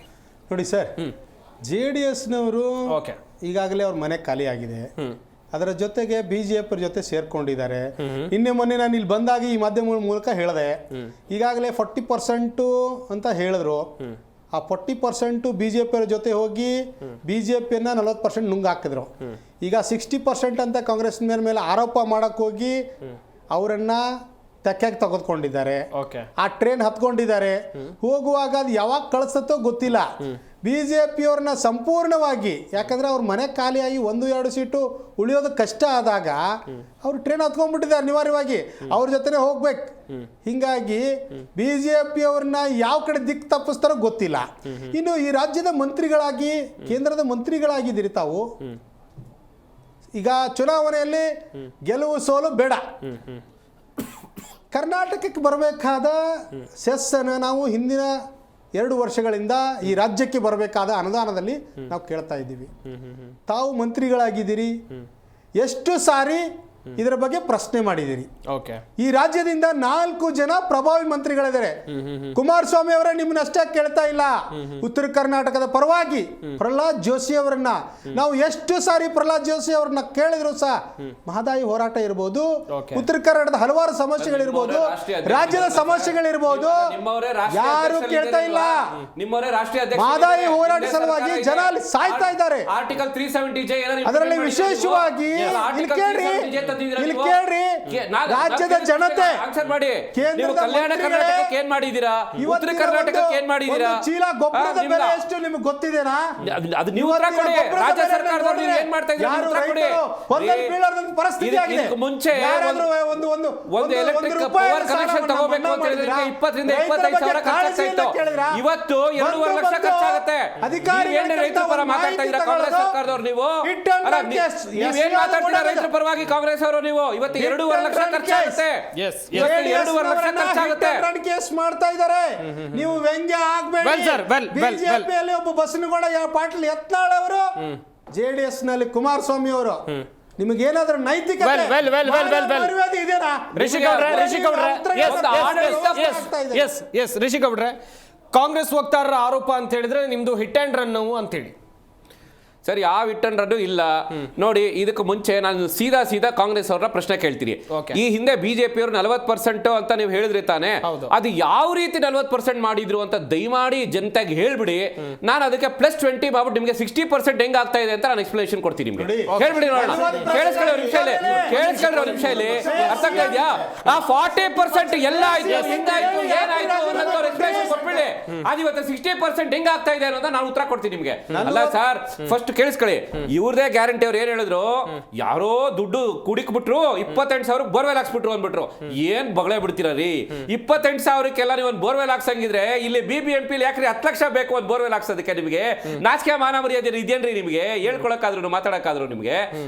ಇನ್ನ ನಿಮಗೆ ಇವ್ರು ಹೇಳ್ತಾರೆ ನಾವು ಸೆಂಟ್ರಲ್ ಇಂದ ತರಿಸ್ಬೇಕು ಅಂತ ಅನ್ಬಿಟ್ಟು 3,75,000 ಕೋಟಿ ಬಜೆಟ್ ಇಟ್ಕೊಂಡು ಇವರು ಯೋಗ್ಯತೆಗೆ ಒಂದು ಅಭಿವೃದ್ಧಿ ಮಾಡಕ್ ಆಗ್ತಾ ಇಲ್ಲ ಇಲ್ಲಿ ಕರ್ನಾಟಕ ರಾಜ್ಯದಲ್ಲಿ. ಇಲ್ಲಿವರೆಗೂ ಕೇಳಿಸ್ಕೊಂಡ್ರಿ. ಇನ್ನ ಇವರು ಆಯ್ತು ಕೇಳಿಸ್ಕೊಳ್ಳಿ. ನಿಮಗೆ ಸೆಂಟ್ರಲ್ ಇಂದ ಎಷ್ಟು ಬರಬೇಕು ಕ್ಲಾರಿಟಿ ಕೊಡಿ. ಇವ್ರಿಗೆ ದಮ್ಮು ತಾಕತ್ತು ಧೈರ್ಯ ಇಲ್ವಾ? 10 ಸತಿ ಡೆಲ್ಲಿಗೆ ಹೋಗಿ ಬರ್ತಾರೆ. ಏನಕ್ಕೆ? ಕರ್ನಾಟಕ ರಾಜ್ಯಕ್ಕೆ ಸೆಂಟ್ರಲ್ ಇಂದ ಏನಾದ್ರು ಬೇಕಾಗಿದೆ ಅಂತ ಕೇಳಕ್ ಹೋಗಲ್ಲ ಇವರು. ಅಲ್ಲಿ ಹೋಗ್ಬಿಟ್ಟು ನಾನು CM ಆಗ್ಬೇಕು, ನಾನು DCM ಆಗ್ಬೇಕು, ನಾನು ಅಧ್ಯಕ್ಷ ಆಗ್ಬೇಕು, ಈ ವಿಚಾರಕ್ಕೆ ಹೋಗ್ತಾರೇನ್ರಿ? ಈಗ ಮೊನ್ನೆ ಅಲ್ಲೆಲ್ಲೋ ಹೋಗಿದ್ರು ಟ್ರಿಪ್ ಹೊಡ್ಕೊಂಬರಕ್ಕೆ. ಟ್ರಿಪ್ ಹೊಡ್ಕೊಂಡು ಸೀದಾ ಡೆಲ್ಲಿಗೆ ಬಂದ್ರು. ಡೆಲ್ಲಿಗೆ ಬಂದ್ಬಿಟ್ಟು ಏನಾದ್ರು ಪ್ರಧಾನ ಮಂತ್ರಿನ ಮೀಟ್ ಮಾಡಕ್ ಹೋಗಿದ್ರ, ಫೈನಾನ್ಸ್ ಮಿನಿಸ್ಟರ್ ಮೀಟ್ ಮಾಡಕ್ ಹೋಗಿದ್ರ, ಯಾವ್ದಾದ್ರು ಕೇಂದ್ರ ಸಚಿವರ ಮೀಟ್ ಮಾಡಕ್ ಹೋಗಿದ್ರೇನ್ರಿ? ನೀವು ಹೋಗಿದ್ದು ಇಲ್ಲಿ ಮಕ್ಮಲ್ ಟೋಪಿ ಹಾಕಿದ್ರೆ ಅಲ್ಲಿ ಡೆಲ್ಲಿಗೆ ಯಾರಿಗೋ ಇನ್ನೊಂದೇನೋ ಸ್ಕೀಮ್ ಹೇಳಕ್ ಹೋಗಿದ್ರ ನೀವು? ನೀವೇನಾದ್ರು ಹೇಳಿ, ಪ್ರಧಾನಮಂತ್ರಿನ ಮೀಟ್ ಮಾಡಕ್ ಹೋಗಿದ್ರ ಹೇಳಿ. ನೀವು ರಾಜ್ಯದ ಬಗ್ಗೆ ಅಷ್ಟೊಂದು ಕಳಕಳಿ ಇರೋ ಅಲ್ಲ, ಕೇಳಿಸ್ಕೊಂಡ್ರಿ ನೀವು ಸುಮ್ಮನೆ. ಇದು ಕಾಂಗ್ರೆಸ್ ಸರ್ಕಾರದವರು, ರಾಜ್ಯ ಸರ್ಕಾರದಲ್ಲಿ ಇರುವಂತವ್ರು. ಇನ್ನ ಇವರು CM ಅವ್ರಿಗೆ ಅವ್ರ ಕುರ್ಚಿನೇ ಗ್ಯಾರಂಟಿ ಇಲ್ಲ. DCM ಅವ್ರಿಗೆ ಅವ್ರ ಅಧ್ಯಕ್ಷ ಸ್ಥಾನನೇ ಗ್ಯಾರಂಟಿ ಇಲ್ಲ. ಇನ್ನ ಸತೀಶ್ ಜಾರಕಿಹೊಳಿ ಅವರು 2028ಕ್ಕೆ ನಾನೇ CM ಆಗ್ತೀನಿ ಅಂತ ಕನಸು ಕಾಣ್ತಾ ಕುತ್ಕೊಂಡಿದ್ದಾರೆ. ಇನ್ನ ಮಾನ್ಯ ಗೃಹ ಸಚಿವರಾಗಿರುವಂತಹ ಪರಮೇಶ್ವರ್ ಅವರು ಅವರಿಗೆ ಅವ್ರ ಬಾಡಿ ಲ್ಯಾಂಗ್ವೇಜ್ ನೀವು ಅರ್ಥ ಮಾಡ್ಕೊಂಡ್ರೆ ಅವ್ರು ಏನ್ ಹೇಳ್ತಾರೆ, CM ಅವರು DCM ಅವರೇ ರಾಜಕೀಯ ಮಾಡ್ಕೊಳ್ಳಿ, ನಾವೇನಕ್ಕೆ ಇದೀವಿ ಅಂತ ಹೇಳ್ತಾರೆ. ಇನ್ನು ಇದ್ರ ಮುಂದಿನ ವಿಚಾರವಾಗಿ ನಾವು ಹೇಳಬೇಕು ಅಂತಂದ್ರೆ ಡಿನ್ನರ್ ಪೊಲಿಟಿಕ್ಸ್ ಅಂತ ಹೇಳ್ತೀವಲ್ವಾ, ಯಾವಲ್ಲ ಒಂದ್ಸತಿ ನಾವು ಕೇಳಿದಾಗ ಏನ್ ಸ್ವಾಮಿ ಆನ್ ದ ವೇ ಎಲ್ಲ ಬಂದೋದ್ರು ಅಂತ ಇಲ್ಲ, ಚಕ್ಲಿ ಕೊಡ್ಬಳೆ ತಿಂತೀವಿ ಅಂತ ಹೇಳ್ತಾರೆ. ಇದು ಮಾನ್ಯ ಗೃಹ ಸಚಿವರು ಹೇಳುವಂತ ವಿಚಾರ. ಇದು ಹಿಂಗೆಲ್ಲ ಇರಬೇಕಾದ್ರೆ ಪ್ರತಿಯೊಂದು ಸಚಿವಾಲಯದಲ್ಲಿ ನೀವು ಕಂಪೇರ್ ಮಾಡ್ಕೊಂಡು ತಗೊಳ್ಳಿ, ಲಿಸ್ಟ್ ತಗೊಳ್ಳಿ, ಎಲ್ಲಾ ಸಚಿವಾಲಯದಲ್ಲೂ ಅಧಿಕಾರಿಗಳು ಯಾರು ಕಂಟ್ರೋಲ್ಗೆ ಸಿಗ್ತಾ ಇಲ್ಲ. ಯಾಕೆ ಅಂತ ಬಂದ್ರು ಹೇಳಿದ್ರೆ ನಮ್ control ಆಡಳಿತ ಕಂಪ್ಲೀಟ್ ಆಗಿ ನಿಮ್ಮ ಕುಸ್ತೋಗ್ಬಿಟ್ಟಿದೆ. ಮಂತ್ರಿಗಳು ಆಡಳಿತ ನಿಮ್ಮ ಪೂರ್ತಿ ಪಕ್ಷದ ಕುಸ್ತೋಗ್ಬಿಟ್ಟಿದೆ. ಶಾಸಕರು ಯಾವುದೇ ಅಧಿಕಾರಿ ಕೇಳಿದ್ರು ಏನ್ ಹೇಳ್ತಾರೆ, ಅಯ್ಯೋ ಬಿಡ್ರಿ ನಮ್ ಸಚಿವರು ಯಾರೋ ಅವರೇ ಒಂದು ಹಗರಣದಲ್ಲಿ ಇರ್ತಾರೆ, ಅವ್ರದೇ ಯಾವ್ದೋ ನಾಳೆ ಬರುತ್ತೆ, ಇಲ್ಲ ಇದು ಯಾವ್ದೋ ಒಂದು ಸೂಸೈಡ್ ಆಗುತ್ತೆ. ಯಾರಾದ್ರೂ ಒಬ್ರು ಸೂಸೈಡ್ ಆಗಿದ ತಕ್ಷಣ ನಿಮ್ಗೆ ಆ ಸಚಿವಾಲಯದಲ್ಲಿ ಆಸೆ ಬರುತ್ತೆ ವಿಷಯಗಳು. ಇನ್ನ ಕೇಳಿಸ್ಕೊಳ್ರಿ ಸುಮ್ಮನೆ ನಿಮಿಷದಲ್ಲಿ. ಇನ್ನ ಇವರ ದರ ಏರಿಕೆ ಹೇಳ್ಬೇಕಾದ್ರೆ ನಮ್ಗೆ ಅವ್ರ ಬಗ್ಗೆ ಅಪಾರವಾದ ಗೌರವ ಇದೆ. ಆದ್ರೆ ಅವ್ರು ಏನ್ ಹೇಳ್ತಾರೆ, ದರ ಏರಿಕೆ ಅನಿವಾರ್ಯ ಅಂತ ಹೇಳ್ತಾರೆ. ಬಿಜೆಪಿ ಅವ್ರು ಮಾಡಿದ್ರು ಅದಕ್ಕೆ ನಾನು ನಿಮಗೆ ಮಾಡ್ತಾ ಇದ್ದೀನಿ ಅಂತ ಹೇಳ್ತಾರೆ. ಅಲ್ಲ ಸ್ವಾಮಿ, ನಿಮ್ಗೆ ಗ್ಯಾರಂಟಿನೂ ಕೊಡೋ ಯೋಗ್ಯತೆನೂ ಇಲ್ಲ, ನಿಮ್ಗೆ ದರ ಏರಿಕೆ ಬೇಡ, ಇರೋ ದರನೂ ಹೇಳಕ್ ಬರಲ್ಲ ನಿಮ್ಗೆ, ಇದು ಯಾವುದೂ ಮಾಡಕ್ ಬರಲ್ಲ ಅಂತ ಹೇಳಿದ್ರೆ ಮತ್ತೆ ಯಾಕೆ ನೀವು ಸಚಿವರಾಗ್ತಾ ಇದ್ದೀರಾ? ಯಾಕೆ ಸಚಿವರಾಗ್ತಾ ಇದ್ದೀರಾ? ಯಾವುದೇ ಸಚಿವಾಲಯದಲ್ಲಿ ನೋಡಿ, ಎಲ್ಲಾ ಸಚಿವಾಲಯದಲ್ಲಿ ಇಲ್ಲ ಒಂದು ದರ ಏರಿಕೆ, ಇಲ್ಲ ಅಂದ್ರೆ ಭ್ರಷ್ಟಾಚಾರ, ಇಲ್ಲ ಅಂತ ಹೇಳಿದ್ರೆ ನೆಕ್ಸ್ಟ್ ಸಿಎಂ ಯಾರು, ನೆಕ್ಸ್ಟ್ DCM ಯಾರು, ಇಲ್ಲ ಇನ್ನು ಇವ್ರೇನು ಈಗ ನೆಕ್ಸ್ಟ್ ಇನ್ನು ಅದು ಯಾವ್ಯಾವ ಉತ್ಸವ ನೋಡ್ಬೇಕು ನಮಗೆ ಗೊತ್ತಿಲ್ಲ ಇವ್ರದ್ದು. ಈಗ ಲಾಸ್ಟ್ ಇಯರ್ಗೆ 2024ಗೆ ಇವ್ರೊಂದು ಲಿಸ್ಟ್ ಹಾಕೊಂಡ್ಬಿಟ್ಟಿದ್ರು, ಎಲ್ಲೆಲ್ಲಿ ಯಾವ್ಯಾವ ಜಾತ್ರೆ ಯಾವ್ಯಾವ ಉತ್ಸವ ಏನು ಅಂತ ಅನ್ಕೊಂಡು ಅದನ್ನ ಬೆಳಗಾವಿಗೆ ಹೋಗ್ಬಿಟ್ಟು ಅದನ್ನ ಲಾಸ್ಟ್ ಫೈನಲ್ ಮಾಡ್ಕೊಂಡು ಬಂದಿದ್ರು. 2025ಗೆ ಪ್ರೀ ಬಜೆಟ್ ಕ್ಯಾಲ್ಕುಲೇಷನ್ಸ್ ಮಾಡ್ರಪ್ಪ, ಬಜೆಟ್ ಬಗ್ಗೆ ಏನಾದ್ರು ಡಿಸ್ಕಷನ್ ಮಾಡಿ ಅಂತ ಹೇಳಿದ್ರೆ ಇವ್ರು ಮಾಡ್ಕೊಂತಾ ಇರೋದೇನು, ಇವ್ರದೊಂದು ಬಣ. ಮನೆ ಗೃಹ ಸಚಿವರು ಹೇಳ್ತಾರೆ, ಇಲ್ಲ ನಾವೆಲ್ಲ ದಲಿತರಿಗೆ ಏನಾಗಿದೆ ಏನ್ ಬಿಟ್ಟಿದೆ ಅಂತ ನಾವು ಡಿಸ್ಕಷನ್ ಮಾಡಕ್ ಹೋಗ್ತಾ ಇದೀವಿ ಅಂತ ಹೇಳ್ತಾರೆ. ಅಲ್ಲ ರೀ, ನೀವ್ ಏನಾದ್ರು ಅಭಿವೃದ್ಧಿ ಮಾಡಿದ್ರೆ ತಾನೇ ಡಿಸ್ಕಷನ್ ಮಾಡಕ್ಕೆ. ನೀವು ಎಲ್ಲ ನಿಗಮ ಮಂಡಳಿ ದುಡ್ಡುಗಳನ್ನ ನುಂಗ್ಬಿಟ್ಟಿದ್ದೀರಾ. ನುಂಗಿರೋ ದುಡ್ಡಲ್ಲಿ ಮರ್ಸಿಡೀಸ್ ಕಾರು, ಬೆಂಜು, ಇವಾಗ ಡಿನ್ನರ್ ಬೇರೆ ಹೊಸ ವರ್ಷಕ್ಕೆ ಪಾರ್ಟಿ ಅಂತೆ, ಅದು ಇವ್ರದ್ದು ಡಿನ್ನರ್ ಪಾರ್ಟಿ ಅಂತೆ. ನಾಚಿಕೆ ಮಾನವರೇ ಇದಿಲ್ವೇನ್ರಿ? ಸತ್ಯನಾರಾಯಣ ಹೇಮಾದ್ರಿ ಅವರೇ, ಕೊನೆಯದಾಗಿ ಒಂದ್ ಕಡೆಯಲ್ಲಿ ಸರ್ಕಾರದ ವಿರುದ್ಧ ನೀವು ನಡೆಸ್ತಾ ಇರುವಂತ ಹೋರಾಟಗಳು ಕೇವಲ ಒಂದು ದಿನಕ್ಕೆ ಮಾತ್ರ ಸೀಮಿತ ಆಗಿರುತ್ತಾ ಹೇಗೆ? ನಾನು ಸರ್ ಕೊನೆಯದಾಗಿ ಎರಡು ವಿಚಾರ ಬಯಸ್ತಾ ಇದ್ದೀನಿ. ಏನು ಕಾಂಗ್ರೆಸ್ಸಿನ ಸ್ನೇಹಿತರು ಇಲ್ಲಿ ಕುಳಿತಿದಾರ, ಅವ್ರು ನಮ್ಮ ಜಿಲ್ಲೆಯವರೇ ಇದಾರ, ಬಾಗಲಕೋಟೆ ಜಿಲ್ಲೆಯವರೇ ಇದಾರ. ಸನ್ಮಾನ್ಯ ಸಿದ್ದರಾಮಯ್ಯ ಅವರಿಗೆ ರಾಜಕೀಯ ಪುನರ್ಜನ್ಮ ಕೊಟ್ಟಂತ ಜಿಲ್ಲೆ ಬಾಗಲಕೋಟೆ ಜಿಲ್ಲೆ. ಇಲ್ಲಿ ಇದೇ ಸಿದ್ದರಾಮಯ್ಯನವರು ಕೇಳಿ ನಮ್ಮ ಕೂಡಲ ಸಂಗಮನ ಮೇಲಾಣೆ, ನಾನು ಪ್ರತಿ ವರ್ಷ ಬಜೆಟ್ನಾಗ ಕೃಷ್ಣಾ ಮೇಲ್ದಂಡೆ ಯೋಜನೆಗೆ 10,000 ಕೋಟಿ ಕೊಡ್ತೇನೆ ಅಂತ ಹೇಳಿ ಪ್ರಮಾಣ ಮಾಡಿ ಹೋದ್ರು. ಎಷ್ಟು ಸಾವಿರ ಕೊಟ್ರು ಅಂತ ಹೇಳಿ ನಾನು ಮಹಂತೇಶ್ ಶೆಟ್ಟಿ ಅವರಿಗೆ ಈ ಸಂದರ್ಭದಲ್ಲಿ ಕೇಳ್ಬಾಯ್ತಾ ಇದ್ದೀನಿ. ಒಂದನೇದ್ದು. ಎರಡನೇದ್ದು, ಮತ್ತು ನಮ್ಮ ನಡಿಗೆ ಕೃಷ್ಣ ಕಡೆಗೆ ಅಂತ ಹೋರಾಟ ಮಾಡಿದ್ರು. ಈ ಜಿಲ್ಲೆಗೆ ಏನ್ ಕೊಟ್ರು? ಬಿಡಿ, ರಾಜ್ಯದ ಬಿಡಿ, ದೇಶದ ಬಿಡ್ರಿ, ನೀವು ಉತ್ತರ ಕರ್ನಾಟಕದ ಬಿಡಿ, ನೀವು ಬಾಗಲಕೋಟೆ ಜಿಲ್ಲೆಯಿಂದ ರಾಜಕೀಯ ಪುನರ್ಜನ್ಮ ತೆಗೆದುಕೊಂಡು ಸನ್ಮಾನ್ಯ ಸಿದ್ದರಾಮಯ್ಯನವರು ಬಾಗಲಕೋಟೆ ಜಿಲ್ಲೆಗೆ ಮೆಡಿಕಲ್ ಕಾಲೇಜ್ ಕೊಡ್ತೀನಿ ಅಂದ್ರು. ಮೆಡಿಕಲ್ ಕಾಲೇಜ್ ಕೊಡ್ಲಿಲ್ಲ. ಅವ್ರ ಬಜೆಟ್ನಾಗ ಘೋಷಣೆ ಮಾಡಿದ್ರು 10 ವರ್ಷ ಆದ್ರೂ ಇನ್ನು ಮೆಡಿಕಲ್ ಕಾಲೇಜ್ ಇಲ್ಲಿ ಆಗ್ಲಿಲ್ಲ. ಕಳೆದ ಅವಧಿಗೂ ಕೊಡ್ಲಿಲ್ಲ, ಈಗೂ ಕೊಡ್ಲಿಲ್ಲ. ಇನ್ನು ನಾನು ಗ್ಯಾರಂಟಿ ವಿಚಾರ ಒಂದೆರಡು ವಿಚಾರ ಹೇಳ್ತೀನಿ ನೋಡಿ. ಇವರು ಶಕ್ತಿ ಯೋಜನೆ ಎಂದು ಸ್ತ್ರೀಯರಿಗೆ ಬಸ್ ಫ್ರೀ ಅಂತಾರ, ಅವ್ರ ಈ ಕಡೆ ಪುರುಷರ ಕಡೆ ಡಬಲ್ ರೇಟ್ ಸುಲಿಗೆ ಮಾಡ್ತಾರ. ಇದು ಯಾವ ರೀತಿ ಗ್ಯಾರಂಟಿ? ಆಮೇಲೆ ಕರೆಂಟ್ 200 ಯೂನಿಟ್ ಫ್ರೀ ಅಂತಂದ್ರು. ಇಲ್ಲಿ ಕಮರ್ಷಿಯಲ್ ವಾಣಿಜ್ಯದ್ದು 1ಕ್ಕೆ 2, 3 ರೇಟ್ ಮಾಡಿದ್ರು, ಅಲ್ಲಿ ಫ್ರೀ, ಮನೆಗೆ ಫ್ರೀ ಅಂತ ಕೊಟ್ರು. ಇದು ಯಾವ ರೀತಿ ಗ್ಯಾರಂಟಿ? ಆಮೇಲೆ 2,000 ರೂಪಾಯಿ ಮಹಿಳೆಯರಿಗೆ ಗೃಹಲಕ್ಷ್ಮಿ ಅಂತ ಕೊಡ್ತಾ ಇದಾರ. ಯಥೇಚ್ಛವಾಗಿ ಬೇಕಾಬಿಟ್ಟಿ ಸಾರಾಯಿ ಬೆಲೆಗಳನ್ನು ಹೆಚ್ಚು ಮಾಡ್ತಾ ಇದಾರ. ಇದು ಯಾವ ರೀತಿ ಗ್ಯಾರಂಟಿ? ನೀವು ಈ ರಾಜ್ಯದ ಜನರನ್ನ ಸುಲಿಗೆ ಮಾಡ್ತಾ ಇದ್ದೀರಾ, ಲೂಟಿ ಮಾಡ್ತಾ ಇದ್ದೀರಾ, ಆತ್ಮಹತ್ಯೆ ಭಾಗ್ಯ ಕೊಡ್ತಾ ಇದ್ದೀರಾ, ಕೊಲೆ ಭಾಗ್ಯ ಕೊಡ್ತಾ ಇದ್ದೀರಾ. ಅದಕ್ಕೆ ಈ ರಾಜ್ಯದ ಜನತೆ ಬಂಡೇಳುವ ಮುಂಚೆ ನಿಮ್ಮ ಈ ಡಿನ್ನರ್ ಪಾಲಿಟಿಕ್ಸ್ ಎಲ್ಲ ಬಿಡ್ರಿ. ಈ ರೈತರಿಗೆ ಮತ್ತು ಗುತ್ತಿಗೆದಾರರಿಗೆ ಮತ್ತು ಅಧಿಕಾರಿಗಳ ಮನೆಯವರು ಸ್ಥಿತಿ ಊಟ ಮಾಡುವಂತ ಪರಿಸ್ಥಿತಿ ನಿರ್ಮಾಣ ಮಾಡಬೇಡ್ರಿ ಅಂತ ಹೇಳಿ ರಾಜ್ಯದ ಆಡಳಿತ ಪಕ್ಷಕ್ಕೆ, ಕಾಂಗ್ರೆಸ್ಗೆ ನಾನು ಈ ಸಂದರ್ಭದಲ್ಲಿ ಎಚ್ಚರಿಕೆ ಕೊಡಬಯಸ್ತಾ ಇದ್ದೀನಿ. ಕೊನೆಯದಾಗಿ ಇರ್ಷಾದ್ ಪಾಷಾ ಅವರೇ ಏನ್ ಹೇಳ್ತೀರಾ? ಕೊನೆಯದಾಗಿ ಕ್ವಿಕ್ ರಿಯಾಕ್ಷನ್. ಸರ್, ಹೇಳೋದೇನಿಲ್ಲ, 60% ಆಗಿದೆ. ಕರ್ನಾಟಕ 3 ಪಕ್ಷಗಳು ಸೇರ್ಕೊಂಡು ಲೂಟಿ ಮಾಡ್ತಾ ಇದ್ದಾರೆ. 60% ಅಲ್ಲಿ 20% ಭಾಗ ಮಾಡ್ಕೊಂಡು ಬಿಟ್ಟಿದ್ದಾರೆ. ದಯವಿಟ್ಟು ಈ ಲೂಟಿ ಮಾಡೋದ್ ಬಿಟ್ಟು ಒಳ್ಳೆ ಕೆಲಸಗಳು ಮಾಡಿ. ಇವಾಗ ಯಾವ್ದೋ ಬಣ್ಣಗಳು ಮಾಡ್ಕೊಂಡಿದ್ದೀರಲ್ಲ, ಅದು ಬಿಟ್ಬಿಟ್ಟು ಡೆವಲಪ್ಮೆಂಟ್ ಬಣ್ಣ ಅಂತ ಮಾಡಿಬಿಟ್ಟು ಕರ್ನಾಟಕ ಜನಕ್ಕೆ ಏನಾದ್ರು ಒಳ್ಳೆ ಕೆಲಸ ಮಾಡಿ ಅಂತ.